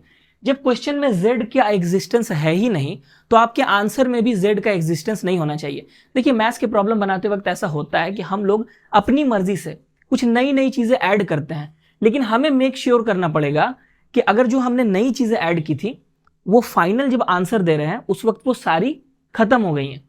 बीच में हम ऐड करेंगे और बाद में हम उसे निकाल भी लेंगे, फाइनल आंसर में वो चीजें नहीं होनी चाहिए। फाइनल आंसर में वही वेरिएबल्स होंगे जो क्वेश्चन में दिए गए हैं। फिजिक्स के बहुत सारे प्रॉब्लम, अगले चैप्टर में हम लोग प्रॉब्लम करेंगे मोशन इन स्ट्रेट लाइन, वहां पर भी बहुत सारे ऐसे क्वेश्चंस आपको देखने को मिलेंगे जहां पर हम अपने से अज्यूम करते हैं कि मान लो टाइम t1 है, डिस्टेंस d1 है, लेकिन वो t1 d1 आपको रिमूव करना पड़ेगा फाइनल आंसर में। तो यहाँ z के टर्म में मैं आंसर नहीं दे सकता हूं फाइनल आंसर की, यही है आंसर, मुझे x के टर्म में ही आंसर देना है। दैट्स वाई कभी ना कभी x को लाना ही है, तो इसीलिए मैंने x के टर्म में ही इसे डिफरेंशिएट किया है। ओके, अब इसे चेन रूल का इस्तेमाल करते हैं यहां पर, यानी इसे ऐसे लिख सकते हैं d dz of z to the power half into dz dx, लिख सकते हैं ऐसे, ग्रेट। अब इसे क्या लिखेंगे, ये तो सिंपल सा फॉर्मूला है, ये पावर बाहर आएगा, half into z to the power minus half, ठीक है। हाफ को -1 करेंगे, एक घटा देंगे, तो half -1 is equal to -half into dz dx। अब हम ये z की वैल्यू अगेन यहां पुट कर देंगे, तो क्या मिलेगा हमें, half into 4x square minus 7 का पावर -हाफ मल्टीप्लाइड बाई, ये इंटू डॉट को मैंने मल्टीप्लाई लिख दिया, एक ही बात है, d dx ऑफ, ये z की जगह आएगा 4x स्क्वायर माइनस 7। अब ये तो बड़ा सिंपल है, राइट। इसको डिफरेंशिएट करना तो बड़ा सिंपल है। क्या होगा, ये d dx 4 बाहर निकल जाएगा, x स्क्वायर के साथ डिफरेंशिएट होगा, तो क्या होगा, x स्क्वायर का डिफरेंशिएशन 2x, तो 4 इंटू 2x, और ये -7 है, एक कांस्टेंट टर्म है, तो ये 0, तो बेसिकली 8x आएगा इसको डिफरेंशिएट करने से। ये आप बिना सॉल्व किए, बिना पेन एंड पेपर के बता पा रहे हैं, जबकि वीडियो के स्टार्ट के पहले हो सकता है आप में से बहुत लोग कुछ भी नहीं जानते हो डिफरेंशिएशन के बारे में, तो दैट्स ग्रेट अचीवमेंट, कांग्रेट्स।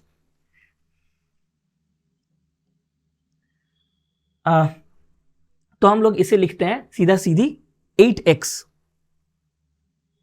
ऐसे लिख सकते हैं, half 4x square minus 7 to the power -half into 8x, ठीक है। अब ये 2 और ये 8 कैंसिल होंगे, लिख सकते हैं हम इसे 4x। ओके, तो finally dy dx is equal to, हम ऐसे लिखेंगे 4x डिवाइडेड बाई, ये माइनस हाफ है यानी कि ये पूरा नीचे जाएगा डिनोमिनेटर में स्क्वायर रूट के अंदर, 4x square minus 7। This would be the answer. इस तरह से हम सॉल्व करेंगे ये प्रॉब्लम। आई होप कि आपको सिंपल लगा, कुछ भी मुश्किल है ही नहीं, तो आपको कैसे आपको मुश्किल लगेगा, ऑफ कोर्स। चलिए अब कुछ और फंक्शंस और फॉर्मूलाज के बारे में बात करते हैं। सबसे पहला आपको यह पता होना चाहिए कि e to the power x ये इम्यून होता है, इसको डिफरेंशिएशन इंटीग्रेशन किसी से कोई फर्क नहीं पड़ता है। ठीक, अगर ये x यहां पर है और e के पावर में भी x है, तब अगर ऐसा हो कि e के पावर में यहां पर 2x हो तो क्या होगा, तो फिर चेन रूल लगाना होगा। चलिए देखते हैं कैसे। D D x of e to the power 2x। देखिए चेन रूल अब आप लोग समझ गए हैं कैसे करते हैं, तो मैं एक चीज शॉर्टकट में बता दूं कि आप किसी भी टर्म को, जो टर्म है अगर वो x के रेस्पेक्ट में लेकिन वो x के वेरिएबल नहीं है, तो आप जैसे करते हैं फॉर्मूला उसी तरह सॉल्व करेंगे और फाइनली उस नए वेरिएबल को अगेन डिफरेंशिएट कर देंगे विद रिस्पेक्ट टू x, जो मैं यहां करने वाला हूं। इसको मैं सीधी सीधी ऐसी तरह से लिख सकता हूं कि D D x of e to the power 2x, sorry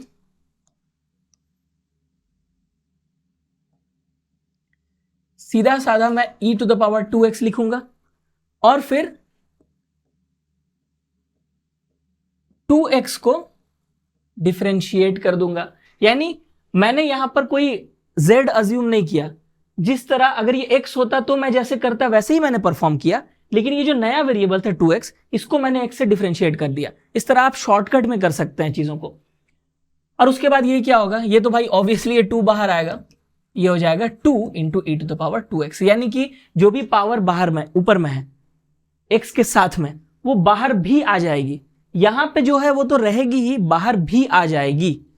इसको चेन रूल के बगैर भी कर सकते थे। किस तरह कर सकते थे, देखिए इसे हम ऐसे लिख सकते हैं क्या, अगर मैं लिखता हूं ऊपर 2 और यहां लिख देता हूं d ऑफ 2x, जी हां ऐसे भी किया जा सकता है, ऐसे भी मैं कर सकता हूं, क्योंकि एक्चुअली ये डिफरेंशिएट होगा, ये 2 बाहर आएगा, दोनों कैंसिल हो जाएंगे। ऐसे भी मैं लिख सकता हूं, अब ये दोनों एक ही चीजें हैं, 2x 2x, तो फिर क्या होगा, बहुत सिंपल, जो ऊपर लिखा है एक्सपोनेंशियल में वो टर्म आ जाएगी, 2 into e to the power 2x। समझ रहे हैं, इस तरह से हम लोग कर सकते हैं। बेसिकली ई के पावर में अगर कुछ हो तो वो पावर बाहर भी आ जाती है, ऊपर से चेंज नहीं होती, ऊपर से हटती नहीं है, लेकिन बाहर भी आ जाती है। अच्छा, अगर ये ई है तब ई होता है क्या चीज है, ई एक वैल्यू है, एक कांस्टेंट वैल्यू है, याद रखिएगा। ई कोई वेरिएबल नहीं है, ई एक कांस्टेंट वैल्यू है जिसकी वैल्यू 2 और 3 के बीच में होती है। क्या एग्जैक्ट वैल्यू है आपको याद रखने की जरूरत नहीं है, लेकिन ये 2 और 3 के बीच में होती है। बहुत सारे इसके फंक्शंस हैं। अगर ई की जगह बेसिकली एक कांस्टेंट का पावर x है, अगर वो कांस्टेंट ई है तो ज्यों का त्यों उसे लिख देंगे। बहुत सारे मीम्स बनते हैं, मैथ मीम होता है ना, तो मैथ मीम्स बनते हैं इस पर कि ई टू द पावर x है, वो बिंदास बैठा है, उसको किसी से फर्क नहीं है, डिफरेंशिएशन इंटीग्रेशन ये दोनों जो भी करें इससे इसको कोई फर्क नहीं पड़ता है। लेकिन अगर ई की जगह कोई और पावर रहेगा, किसी और कांस्टेंट के ऊपर रहेगा x, तो क्या होगा, तो भी इसको हम लोग इसी तरह लिख देंगे, लेकिन एक ये टर्म आएगा log a बेस e, ठीक है, नेचुरल लॉग ऑफ a। अब ये जो लॉग, अगर आपने लॉग नहीं पढ़ा है तो मैं एक्सप्लेन अभी नहीं करने वाला हूं लॉग का मतलब, लेकिन लॉग में एक नंबर होता है और एक बेस होता है। ये बेस अगर e होता है तो उसे हम नेचुरल लॉग कहते हैं। अगर इसके अलावा कुछ और होगा तो वहां मेंशन करना पड़ेगा। बेसिकली लॉग बेस 10 भी चलता है, लॉग बेस e भी चलता है। तो ये कैलकुलेटर में आपके log बेस 10 और बेस ई ये दोनों ऑप्शंस रहते हैं। अगर आपको दो अलग अलग चीजें हैं उनको डिवाइड करेंगे log a by log b तो वो बन जाएगा log a बेस b। ये सारी बातें आपको पता होनी चाहिए। log नहीं आपने पढ़ा है तो एक बार जाके पढ़िए, थोड़ा बहुत यूज आता है log का। ओके, तो यहां पर एक log a बेस e वाला टर्म, यानी कि इसे हम ऐसे भी लिख सकते हैं ना, ln ऑफ a, इसका मतलब है natural log of A. Natural log का मतलब है अगर बेस में e रहे तो देखिए एक्चुअली यहां पर भी वही हो रहा है। ये e टर्म अगर यहां आएगा a की जगह तो क्या हो जाएगा log e बेस e। जब log के अंदर का नंबर और बेस सेम होते हैं तो 1 होता है उसका वैल्यू, तो यहां पर ये 1 हो जा रहा है। यहां पर भी ये टर्म है जिसकी वैल्यू 1 है, राइट, e के टर्म्स में। अगर कुछ और है तो यहां लिखना पड़ेगा। एनीवेज चलिए, इस पर ज्यादा दिमाग खपाने की जरूरत नहीं है। आगे देखते हैं, एक फॉर्मूला यहां पर है कि अगर log x है उसको डिफरेंशिएट करते हैं तो क्या होगा, वैल्यू आएगी 1/x। log x को डिफरेंशिएट करेंगे वैल्यू आएगी 1/x, लेकिन वो log बेस e होना चाहिए, नेचुरल log ऑफ x होना चाहिए।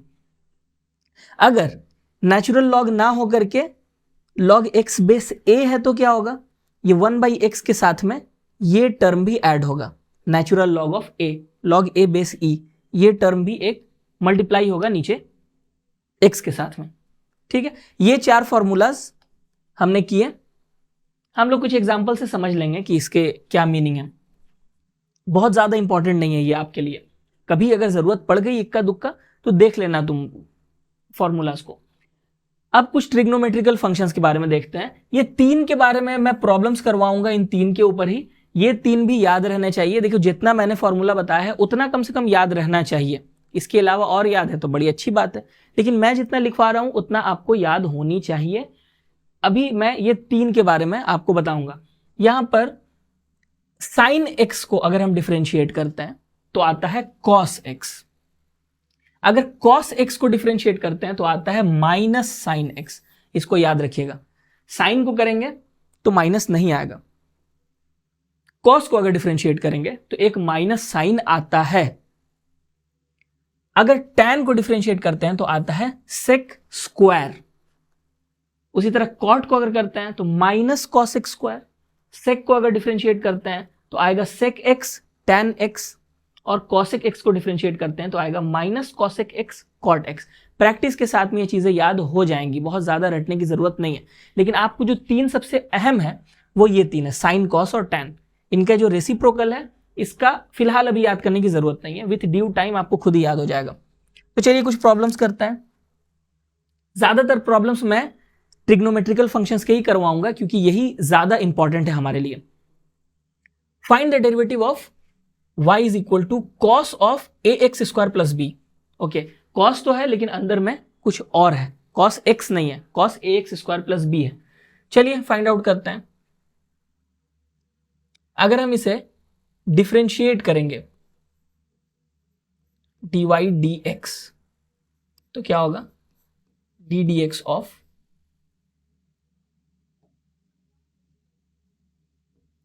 cos of ax square plus B.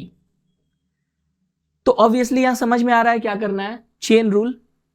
ये जो टर्म है इसको अगर z मान लेते हैं तो क्या होगा, cos ऑफ z, देन यहां पर आएगा dz dx, और वहां पर again ax square plus b को हम लोग डिफरेंशिएट करेंगे। इतना ना करके मैंने जो आपको शॉर्टकट बताया है आप वैसे भी कर सकते हैं, क्योंकि मैथ्स का आपको कोई पेपर नहीं देना है, मैथ्स का एग्जाम आपका नहीं होगा। आपको मैथ्स बनाना है क्योंकि आपको फिजिक्स में सही आंसर्स चाहिए, फिजिक्स के प्रॉब्लम्स के, राइट। तो इसीलिए मैं जो टेक्निक आपको बता रहा हूं, आपको सिंपली इसे इस तरह से सॉल्व करना है जैसे ये पूरा टर्म इसके इक्वल हो, x ही की तरह आपको सॉल्व करना है। तो अगर यहां पर x होता, ये cos x होता, ये इतना बड़ा ना होकर के, तो आंसर क्या आता, हमें पता है ये फॉर्मूला, cos x क्या होगा, माइनस साइन x। तो हम लोग सिंपली यहां लिखेंगे माइनस साइन, और x की जगह ये पूरा लिख देंगे ax स्क्वायर प्लस बी। ठीक है, लेकिन क्या हम ऐसा कर सकते थे लीगली, नहीं कर सकते थे ना, क्यों, क्योंकि यहां पर क्या है, एक x का वैल्यू है, यहां पर पूरा ये टर्म नहीं है। तो अब हम क्या करेंगे, इसके साथ एक मल्टीप्लाई करेंगे वैल्यू ये वाली,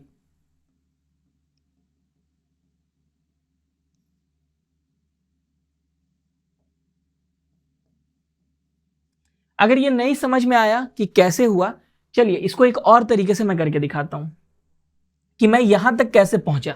इसको एक और तरीके से करके दिखाया जाए।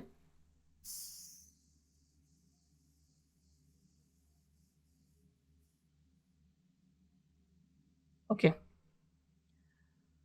यहां पर हम इस तरह क्या लिख सकते हैं इसे, D of D D A इस X square plus B cos A x square plus B multiplied by D of A x square plus B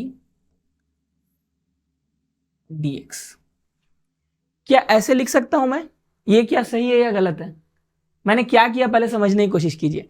मैंने वही चेन रूल यूज किया और कुछ नहीं। यहां पे कहां गया चेन रूल? ये देखिए चेन रूल। मैंने एक नया वेरिएबल क्रिएट किया, उससे ऊपर नीचे डिवाइड कर दिया। मैंने डिवाइड कर दिया इंट्यूटिवली, इसी तरह समझिए कि दोनों कट जाएंगे, ये टर्म और ये टर्म कट जाएगा और ये डी एक्स वापस यहां आ जाएगा। ऐसा होता नहीं है मैथमेटिकली, मैं बार बार बोल रहा हूं, लेकिन इंट्यूटिवली समझने के लिए आप समझ सकते हैं इस तरह से कि ये दोनों कैंसिल आउट होके ये इधर आ जाएगा, यही चीज आ जाएगी दोबारा। ऐसा मैंने क्यों लिखा? क्योंकि ये वेरिएबल नीचे वाला और ये सेम हो जाए, और सेम होने से क्या होगा, सिंपली ये एक फॉर्मूला में आ गया ना। इसका आंसर क्या होगा? Minus sine of A x square plus b. Okay, और ये पार्ट क्या होगा इसमें, ये आप समझ रहे हैं, आराम से आप बता सकते हैं क्या होगा। ए एक्स स्क्वायर है, ये ए बाहर आएगा, एक्स स्क्वायर क्या होगा 2x, और ये प्लस बी, बी कांस्टेंट है, कांस्टेंट है इसका, ये होगा 0। तो हमारे पास वैल्यू क्या आएगी 2ax। देखिए कर पा रहे हैं, नोटबुक में खुद से कीजिए, देखिए 2ax आ रहा है या नहीं। तो हमारी वैल्यू जो होगी dy dx is equal to minus 2ax sine of A x square plus b. आप में से कुछ लोग सवाल कर सकते हैं कि सर आपको कैसे पता चला कि ए और बी ये दोनों कांस्टेंट है, एक्स वेरिएबल है और ये दोनों कांस्टेंट है, ये कैसे पता?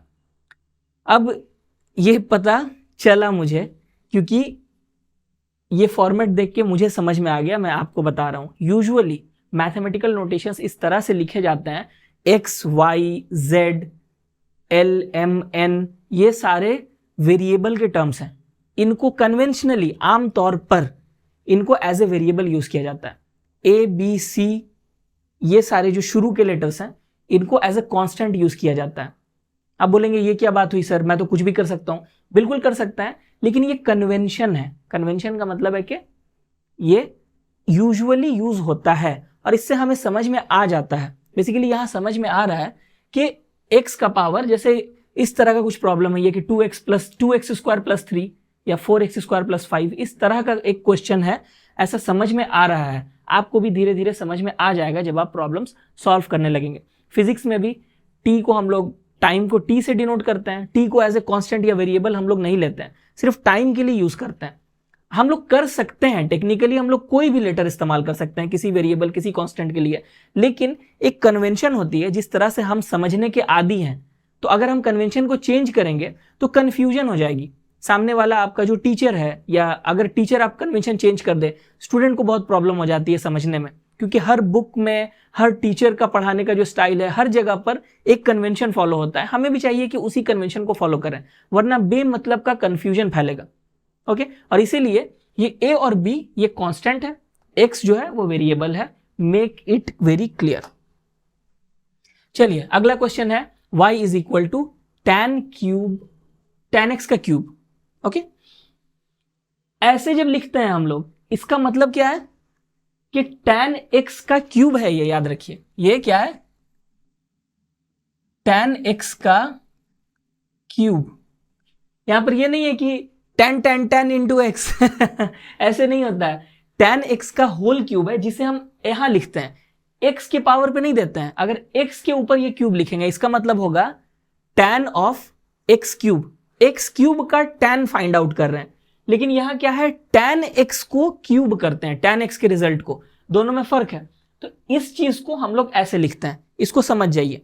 अच्छा, कभी कभी आपको मिलेगा इनवर्स, यानी कि tan की पावर ऐसे, tan की पावर -1, ये एक्चुअली पावर -1 नहीं है, इसे कहते हैं tan inverse. tan cos sin कुछ भी हो सकता है, tan इनवर्स। इसको ऐसे नहीं लिख सकते हैं, इस तरह से नहीं लिख सकते हैं कि tan x की पावर -1, नो। -1 के लिए ये स्पेशल रूल है, बाकी चीजों के लिए ये सही है। बाकी चीजों के लिए सही है, -1 में ये रूल अप्लाई नहीं होता। -1 में अगर ऐसे लिखेंगे स्पेसिफिकली, इसका मतलब होगा tan इनवर्स। इनवर्स फंक्शन एक अलग तरह की ट्रिग्नोमेट्रिक फंक्शन होती हैं, जो आपको फिलहाल मेरे ख्याल से नहीं पढ़ना है इसके बारे में, तो ये समझ जाइए, ठीक है। इस पे कंफ्यूजन ना हो कभी भी फ्यूचर में भी। चलिए अब करते हैं इसको सॉल्व। dy dx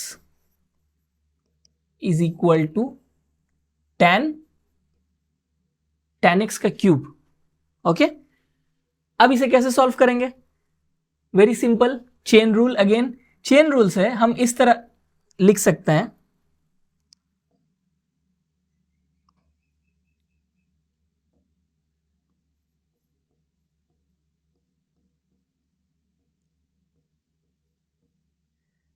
क्या हम इस तरह चेन रूल से लिख सकते हैं? देखिए, D of tan x, okay, और यहां हम लिखेंगे बेसिकली इसको tan x होल क्यूब ऐसा भी लिख सकते हैं हम लोग, इनटू डी ऑफ, यानी D D x of tan x। क्या ऐसे लिख सकते हैं? समझ में आ रहा है कैसे हुआ? हमने वही चेन रूल अप्लाई किया, लेकिन मैंने जो शॉर्टकट बताया आपको, विदाउट इक्वल टू जेड, ये सब नहीं करना है आपको। सिंपली यहां पर देखिए, इंट्यूटिवली आपको क्या समझ में आ रहा है, ये दोनों कैंसिल होंगे, ये इधर चला जाएगा। ऐसा होता नहीं है, लेकिन ऐसा लगता है, तो ये सही है। हमने tan x को मान लिया, नीचे में वही वेरिएबल और ऊपर भी ये किया, तो क्या होगा, ऐसा वेरिएबल हमें मानना है जिससे ये भी आसानी से सॉल्व हो जाए, ये भी आसानी से। देखिए आंसर सही आना चाहिए, और आंसर सही आने के लिए आप कहेंगे सर tan x ही आपने क्यों लिया नीचे में, tan x क्यूब भी ले सकते थे। फाइन, मैं ले सकता था, लेकिन उससे कोई फायदा नहीं होता। फिर अगेन यहाँ पे tan x क्यूब आ जाता, फिर वही चीज आ जाती ना, कोई फायदा नहीं होता। तो इसीलिए मैं ऐसा, ये जो सिलेक्शन है वेरिएबल्स का, ये ऐसा होना चाहिए कि आपका टाइम सेव हो, आपकी मेहनत सेव हो। आप कुछ भी ले सकते हैं, यहाँ पर आप sin x भी ले सकते थे, तो फिर उसके बाद कुछ और होता वैल्यू, ये tan x को आप लिखते sin x by cos x, फिर जो sin x आता उसको आप डिफरेंशिएट करते वगैरह वगैरह। इतना झमेला करने की जरूरत नहीं है, सही वेरिएबल्स चूज करना इंपॉर्टेंट होता है, तभी आपका प्रॉब्लम जल्दी से बन जाता है, इजीली बन जाता है। यहां पर देखिए बेसिकली ये क्या है, जो वेरिएबल है उसी वेरिएबल का क्यूब है, जैसे कि D D x of X cube, same वही चीज है ना यहाँ पर, D D x of X cube. तो D D x of X cube का वैल्यू क्या आती है सॉल्व करने पर, क्यूब की पावर नीचे आ जाती है, और एक्स स्क्वायर, एक्स की पावर क्यूब है वो एक कम हो जाएगी, एक्स स्क्वायर हो जाएगा। तो उसी तरह यहां पर भी होगा, ये हो जाएगा 3 tan x स्क्वायर, ठीक है, multiplied by d D x of tan x, क्या वैल्यू होगी देखिए, sec स्क्वायर x,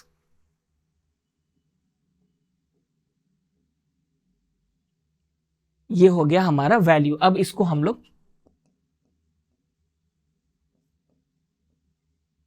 ये जो हमने लिखा है इस तरह से tan x का होल स्क्वायर, इसे हम ऐसे भी लिख सकते हैं, right, tan square x sec square x, ये हो गया हमारा आंसर। इजी। चलिए एक और क्वेश्चन करते हैं, y is equal to sine x divided by 1 plus cos x. यहां पर क्वोशिएंट रूल लगेगा, समझ में आ रहा है, क्वोशिएंट रूल भी लगेगा, चेन रूल भी लगेगा, और तो जो ट्रिग्नोमेट्रिकल जो रूल फॉर्मूलाज हैं वो भी इस्तेमाल होंगे। क्वोशिएंट रूल क्या होता है, चलिए करते हैं। dy dx is equal to d D x of sine x divided by 1 plus cos x. Okay, अब यहां पर क्या कर रहे हैं हम, यहां पर हमारा काम क्या है, क्वोशिएंट रूल से निकालना है इसको। कैसे निकलेगा, नीचे वाले को रखेंगे और होल स्क्वायर कर देंगे।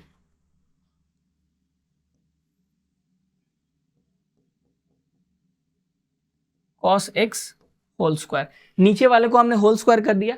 अब नीचे वाले को ऊपर में रखेंगे 1 प्लस cos x और ऊपर वाले को इसका डेरिवेटिव करेंगे D D x of sine x, minus ऊपर वाले को रखेंगे साइन एक्स और नीचे वाले को डेरिवेटिव उसका करेंगे D D x of 1 plus cos x. चलिए, ऐसा लग रहा था देख करके कि इसमें चेन रूल का इस्तेमाल होगा, लेकिन अब क्या आपको लग रहा है कि इसमें चेन रूल का इस्तेमाल होगा? नहीं होगा, क्योंकि ये बड़ा सिंपल सा है। जो जो टर्म्स डेरिवेटिव में है उन्हें हमें सिर्फ देखना है। तो डेरिवेटिव वाले टर्म्स में क्या चेन रूल की जरूरत है? नहीं है ना। चलिए आगे बढ़ते हैं। 1 plus cos x d D x, इसको पहले ऐसे लिखेंगे 1 प्लस कॉस एक्स, ये D D x of sine x क्या होगा, इसका फॉर्मूला हमें पता है, d D x of sine x equal to cos x. तो हम इसे लिख सकते हैं cos x minus sine x को इसी तरह लिख देंगे multiplied by d D x of 1 plus cos x. 1 तो इसके साथ अगर डेरिवेटिव होगा तो वो 0 होगा, और कॉस एक्स की वैल्यू क्या होगी, माइनस साइन एक्स। ठीक है,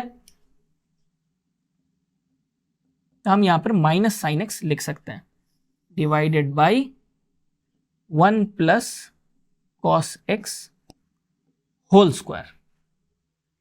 ग्रेट, चलिए अब इसको आगे सॉल्व करें। ये जो कॉस एक्स है, ये जब इसके साथ मल्टीप्लाई होगा तो क्या होगा, हर एक टर्म के साथ मल्टीप्लाई होगा। तो यहां हो जाएगा कॉस एक्स इंटू 1 हो जाएगा cos x, plus cos x into cos x क्या होगा, cos square x, minus, actually minus यहां नहीं है, minus sine x into minus sine x. Minus minus multiplication होने से क्या होता है, प्लस हो जाता है। तो यहां पर एक्चुअली होगा प्लस, और साइन एक्स मल्टीप्लाई होकर हो गया sign square x divided by 1 plus cos x square. Okay, यहां पर अब एक स्पेशल रूल आएगा, एक फॉर्मूला जो मैंने नहीं मेंशन किया है लेकिन आपको पता होना चाहिए। ट्रिग्नोमेट्रिकल फॉर्मूला है, बहुत ही फेमस, बहुत ही इंपॉर्टेंट, और वो है ये फॉर्मूला के, कहां लिखूं, यहां लिखता हूं। वो फॉर्मूला ये है कि sine square x plus cos square x is equal to 1। Sine square x और कॉस स्क्वायर एक्स जब ऐड होते हैं तो वैल्यू आती है 1। वही यहां पर होगा, देखिए sign square x plus cos square x, तो ये हो जाएगा 1 हो जाएगा। तो एक्चुअली क्या है, 1 plus cos x divided by 1 plus cos x whole square. Okay, अब सेम चीज है, ऊपर नीचे कैंसिल हो सकती है, राइट। तो फाइनल हमारा आंसर क्या होगा, dy dx is equal to 1 by 1 plus cos x. This is the final answer. ठीक है, बहुत सिंपल है, ज्यादा डिफिकल्टी तो है नहीं इसमें। चलिए, इसी के साथ में अब हम लोग आखिरी क्वेश्चन की तरफ बढ़ते हैं। हमारे पास प्रॉब्लम है y is equal to root x plus 1 by root x का होल स्क्वायर। चलिए इसमें क्या करेंगे, लेट अस थिंक। फाइन, यहां पर इस पूरे टर्म को, चेन रूल है ऐसा समझ में आ रहा है, ये पूरा टर्म जो है इसको हम लोग एज ए डेरिवेटिव लिख देंगे तो हो जाएगा। एक्चुअली हम इसे और सिंप्लीफाई करके कुछ ऐसा लिख सकते हैं, y is equal to x to the power half plus x to the power minus half का होल स्क्वायर। ये ज्यादा ठीक है देखने में। चलिए अब उसके बाद अगर हम लिखते हैं differentiating with respect to x, short में हमने लिखा, तो क्या होगा, dy dx is equal to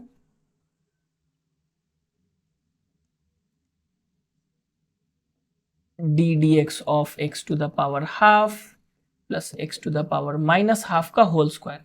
अब हम क्या करेंगे, इस टर्म को, चेन रूल है, इसी टर्म को हम लोग यहां नीचे लिख देंगे एज z, तो कुछ ऐसा हो जाएगा,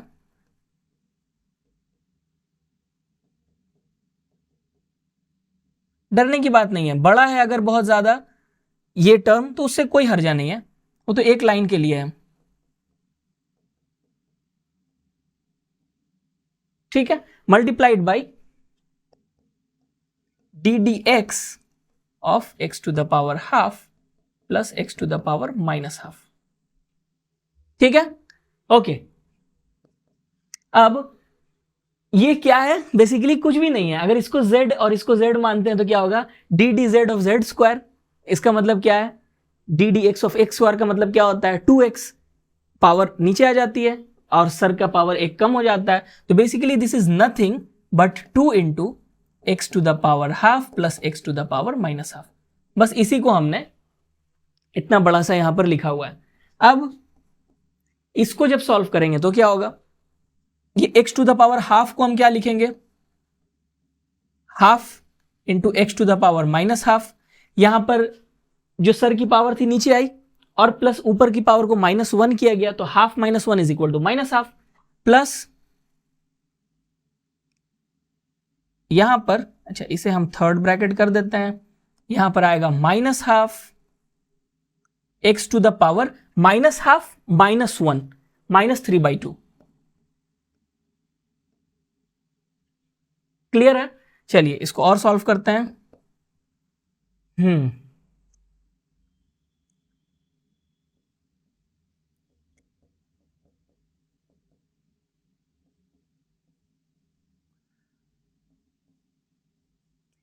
ये जो वैल्यू है ये एक्चुअली प्लस और अंदर माइनस है, तो ये माइनस हो जाएगी, ठीक है, और ये पूरी वैल्यू बाहर आ जाएगी, यहां भी एक हाफ है, यहां भी एक हाफ है, ये दोनों हाफ को हम बाहर लिख सकते हैं ब्रैकेट के बाहर इस तरह से, ठीक है, और यहां हम लिखेंगे x to the power minus half, और यहां पर तो माइनस है क्योंकि ये plus minus minus, x to the power -3/2,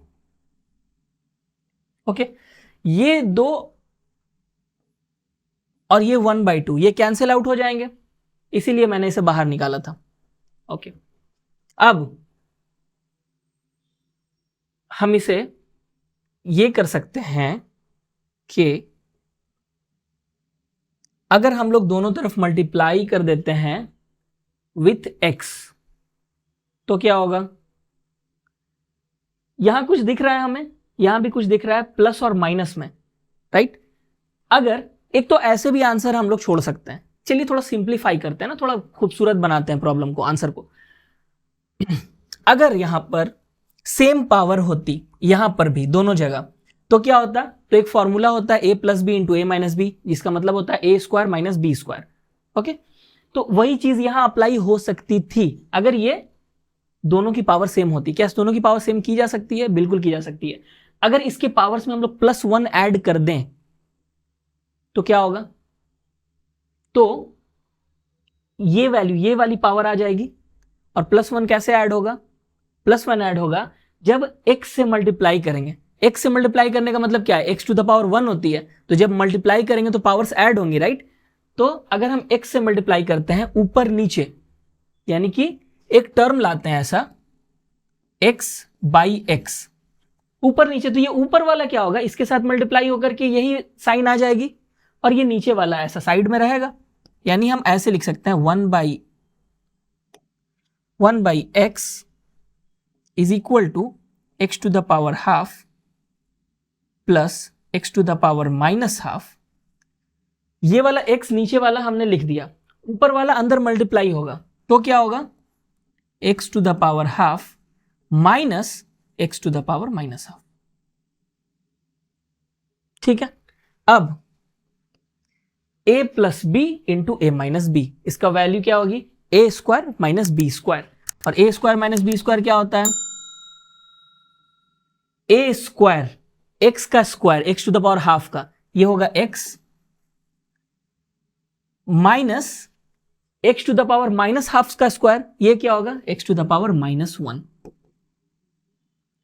बहुत छोटा हो गया और छोटा होगा, क्यों, हम इसे इस तरह लिख सकते हैं 1/x is equal to x minus, ये x to the power minus 1 को हम लोग क्या 1/x लिख सकते हैं, बिल्कुल लिख सकते हैं। अब जब इसे अंदर मल्टीप्लाई करेंगे तो क्या होगा, तो आएगा हमारा final answer which is dy/dx is equal to, जब इसे मल्टीप्लाई करेंगे तो ये आ जाएगा 1/x multiplied by x is equal to 1 minus 1/x square. क्यों, क्योंकि 1/x into 1/x is equal to 1/x square. This would be the answer. तो ये लंबा चौड़ा जो दिख रहा है उसको हमने डिफरेंशिएट करके बहुत सिंपल कर लिया। तो देखिए ये जो हमने किया ऊपर नीचे x से मल्टीप्लाई किया, इसको सिंप्लीफिकेशन कहा जाता है। हम लोग थोड़े खूबसूरत और बहुत छोटे टर्म में करते हैं जो आंसर लाते हैं। अगर ये आंसर भी आए, बड़ा वाला फाइनल आंसर आया था, दैट वाज आल्सो फाइन। लेकिन एक्चुअली ये सारी चीजें तो इज इक्वल टू है, यानी हर टर्म एक दूसरे के इक्वल है। तो जहां पर आप डिफरेंशिएट करो कहा गया है, जहां पर डिफरेंशिएशन का सिंबल गायब हुआ वही सी को आंसर आप कह सकते हैं कि वही हमारा आंसर है, दैट इज ऑल्सो फाइन। लेकिन हमने क्या किया, सिंप्लीफाई करके और एक खूबसूरत टर्म में इसे शो कर दिया। ओके, फाइनली एक क्वेश्चन करते हैं हम लोग, find the derivative of sine x plus cos x divided by sine x minus cos x. ये कैसे होगा, क्वेश्चन रूल यहां अप्लाई होगा। ये तो बड़ा सिंपल लग रहा है मुझे, D D x of sine x plus cos x divided by sine x minus cos x. क्या करेंगे, नीचे वाले को रखेंगे, होल स्क्वायर कर देंगे, और फिर यहां पर sign x minus cos x को होल स्क्वायर हमने किया, फिर नीचे वाले को रखा sign x minus cos x, और ऊपर वाले को डिफरेंशिएट किया, D D x of sine x plus cos x. Minus minus देते हैं ना क्वेश्चन रूल में, माइनस हम लोग ऊपर वाले को रखेंगे sine x plus cos x, और डी डी एक्स ऑफ नीचे वाला यानी sign x minus cos x. Clear है, चलिए अब सॉल्व करते हैं। इसको ऐसे ही रख देंगे, sign x minus cos x multiplied by, ये दोनों टर्म्स मल्टीप्लाई होंगे, डिफरेंशिएट होंगे, तो क्या होगा, साइन एक्स क्या हो जाएगा, कॉस एक्स बन जाएगा, और ये कॉस एक्स क्या बन जाएगा, माइनस साइन एक्स। तो हम यहां लिख सकते हैं माइनस साइन एक्स, माइनस हम इसे ऐसे ही लिख देंगे sine x plus cos x multiplied by, यहां पर था साइन एक्स तो ये से लिख देंगे कॉस एक्स, और ये माइनस कॉस एक्स था, ये क्या बन जाएगा, कॉस एक्स क्या होता है, माइनस साइन एक्स, तो माइनस माइनस ये हो जाएगा plus sine x. Okay, divided by sine x minus cos x whole square. Great. अब देखिए यहां हो क्या रहा है, सेम टर्म्स है स्क्वायर में, और यहां पर सेम टर्म्स है स्क्वायर में। ओके, हम क्या करेंगे, इसका स्क्वायर करेंगे, ये मतलब कि सेम टर्म्स है दो बार, इनका होल स्क्वायर हो जाएगा। लेकिन यहां पर देखिए माइनस का हेर फेर है, तो माइनस का हेर फेर है तो हम क्या करेंगे, एक को घुमाना पड़ेगा, राइट, किसी एक टर्म को घुमाना पड़ेगा, तब जाकर के, जैसे ये sign x minus cos x है, इसे भी sign x minus cos x लिखना पड़ेगा। ऐसा कैसे करते हैं, जब हम घुमाएंगे किसी टर्म को तो एक माइनस बाहर निकलेगा। बेसिकली हम क्या कर रहे हैं, -1 को -1 से मल्टीप्लाई कर रहे हैं, ऐसा कर सकते हैं ना कि हम 2 बार ऐसे लिखेंगे -1 इंटू -1, 2 -1 आएंगे, एक को हम अंदर मल्टीप्लाई कर देंगे तो क्या होगा, सारे साइन ऑपोजिट हो जाएंगे और बाहर में एक -1 बेचारा बच गया जो सामने में एक माइनस साइन लाएगा। समझ में आ रहा है? इसी तरह हम ऐसे लिख सकते हैं sin x minus cos x into minus sin x minus cos x। ठीक है, माइनस, इसे हम लोग सीधा सीधी, यहां पर भी उल्टा है लेकिन ये प्लस है तो प्लस में उल्टा सीधा कुछ नहीं होता है, हम ऐसे भी लिख सकते हैं इसको, तो ये हो जाएगा sin x plus cos x whole square, ठीक है, divided by sin x minus cos x का होल स्क्वायर। ठीक है, अब ये टर्म जो है अब आपस में मल्टीप्लाई हो सकता है, वेरी गुड, तो ये हो जाएगा माइनस, क्योंकि ये माइनस बाहर में है, sin x minus cos x का whole square minus sin x plus cos x का whole square divided by sin x minus cos x का होल स्क्वायर।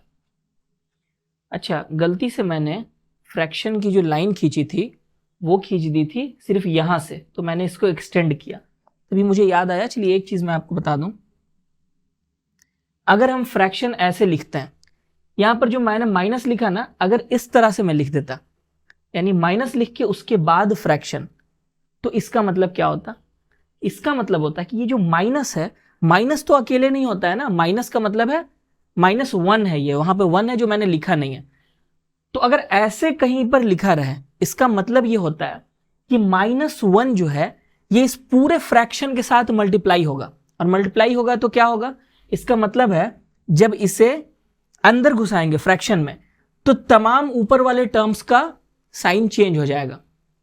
ओके, लेकिन हमारे साथ तो ऐसा केस नहीं है, तो हमें कंपल्सरीली दिखाना पड़ेगा कि ये फ्रैक्शन के ऊपर में ऐसा है, फ्रैक्शन के बाहर नहीं है, वैसे लिख देंगे मीनिंग चेंज हो जाएगा। तो ये सिली मिस्टेक लोग करते हैं, इसका ख्याल रखिएगा।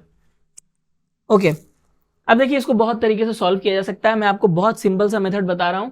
ये सारे होल स्क्वायर के टर्म है, a plus b whole square का वैल्यू आपको पता है, खोल देंगे, पूरा खोल दीजिए इसको, खोलकर जो आएगा चलिए देखते हैं, minus sine square x plus cos square x minus 2 sine x cos x minus sine square x plus cos square x plus 2 sine x cos x. मैं थोड़ा सा जल्दी में लिख रहा हूं, इसे हम लिखेंगे sign square x plus cos square x minus 2 sine x cos x. चलिए ठीक है, अब इसे थोड़ा सा हम इसको ऊपर उठाते हैं। क्या हुआ भाई? ओके, कैनवस को थोड़ा सा ऊपर उठाते हैं, इसको सॉल्व करते हैं।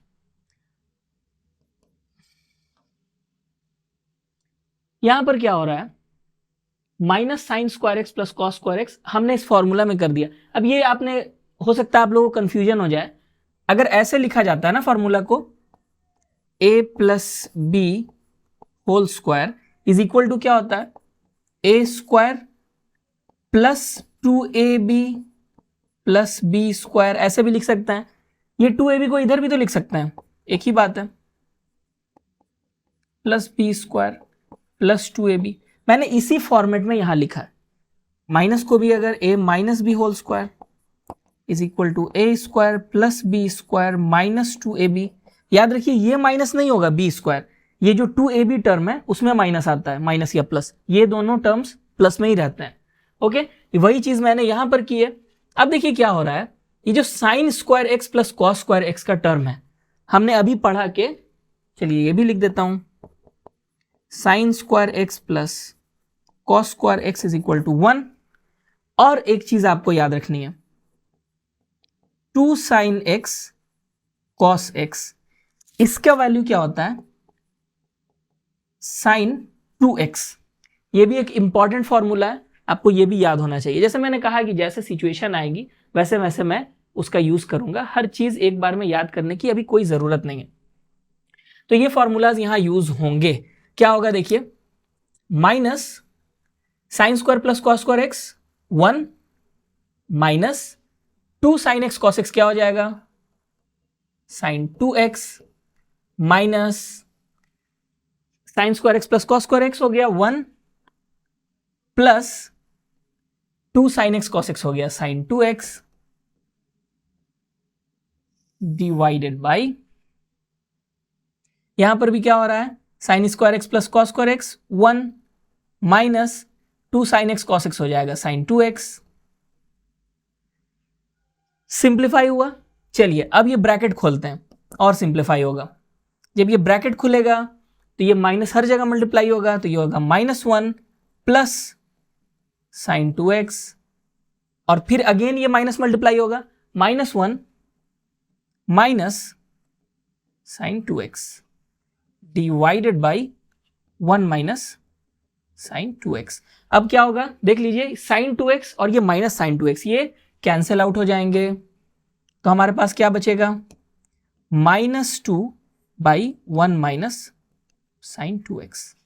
This is the answer.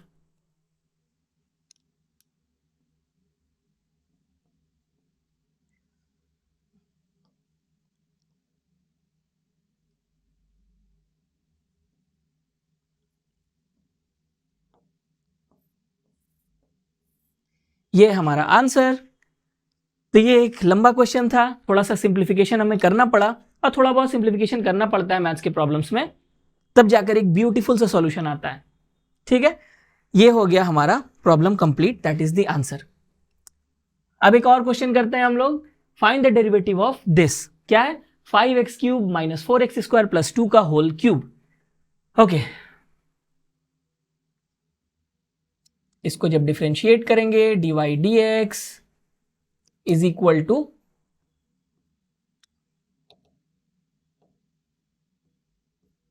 d dx of 5x cube minus 4x square plus 2 का होल क्यूब। बहुत सिंपल है, चेन रूल है ना भाई, सीधा सीधा।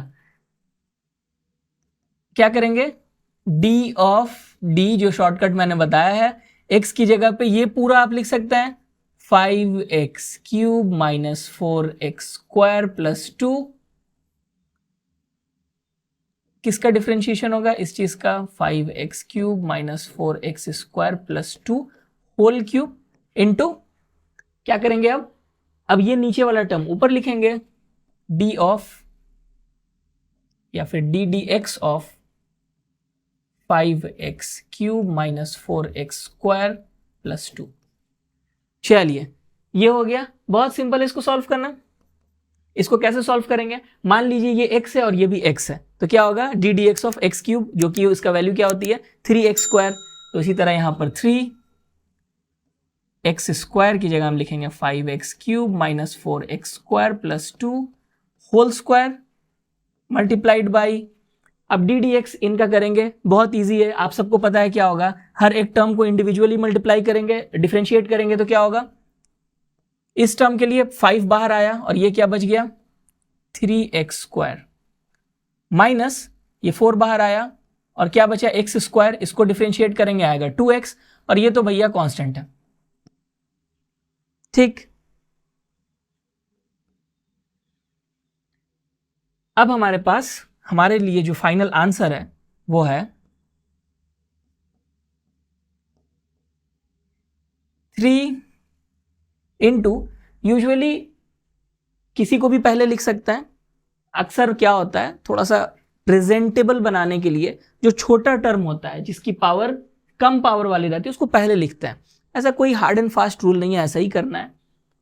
इसको भी पहले लिख सकते हैं, इसको भी पहले लिख सकते हैं, मैं ऐसे नॉर्मली लिखता हूं, जो भी पहला है उसको 5x cube minus 4x square plus 2 whole square, एक और ब्रैकेट आएगा और उस ब्रैकेट में क्या होगा 15x square minus 8x and this would be the answer.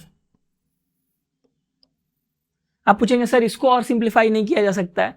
इसको नहीं किया जा सकता है, बहुत ज्यादा इसको सिंप्लीफाई करेंगे। सिंप्लीफिकेशन कहां होता है ना, जहां पर कुछ डिनोमिनेटर में कुछ हो जो कैंसिल आउट हो जाए, या फिर कोई ऐसा साइन फंक्शन हो, ट्रिग्नोमेट्रिक फंक्शन हो जहां पर कैंसिल आउट हो जाए कुछ ना कुछ, या उसका फॉर्म चेंज हो जाए, दूसरा कुछ फॉर्मूला हो जो और छोटा सा हो, वहां पे सिंप्लीफिकेशन होती है। यहां क्या करेंगे आप सिंप्लीफिकेशन, इसको बड़ा करेंगे, ये आएगी x टू द पावर 6 और ये x टू द पावर 8 तक ये जाएगा, एक लंबा सा एक इक्वेशन मिलेगा x टू द पावर 8 से लेकर एक कांस्टेंट तक।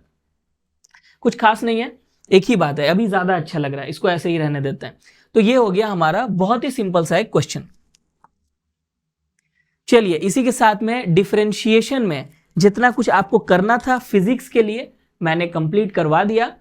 कोई टेंशन नहीं है, बिल्कुल भी घबराने की जरूरत नहीं है। थोड़ा सा और प्रैक्टिस अगर आप कर लेंगे बिल्कुल आप स्ट्रांग हो जाएंगे। अगर ये फॉर्मूलाज इंट्यूटिव हो गए हैं, बार बार जो मैंने प्रॉब्लम्स कराए हैं वो सॉल्व करने के बाद आपको समझ में आ गए हैं, बिल्कुल अब घबराने की जरूरत नहीं है। अब फिजिक्स में आप अच्छे से डिफरेंशिएशन की प्रॉब्लम सॉल्व कर सकते हैं। तो मिलते हैं अगले क्लास में। वीडियो पसंद आया तो जरूर लाइक कीजिए, कमेंट करके हमें बताइए कि आपको पसंद आया, नहीं पसंद आया तब भी कमेंट करके बताइए। दोस्तों के साथ शेयर कीजिए जिससे हमें एल्गोरिदम हमें फेवर करता है, पता चलता है कि हाँ ये यूट्यूब चैनल अच्छा है। और सब्सक्राइब करना तो बिल्कुल मत भूलिए क्योंकि बहुत अच्छे अच्छे कंटेंट्स हम लेके आने वाले हैं एक के बाद एक। तो मिलते हैं अगले क्लास में। Until then take care.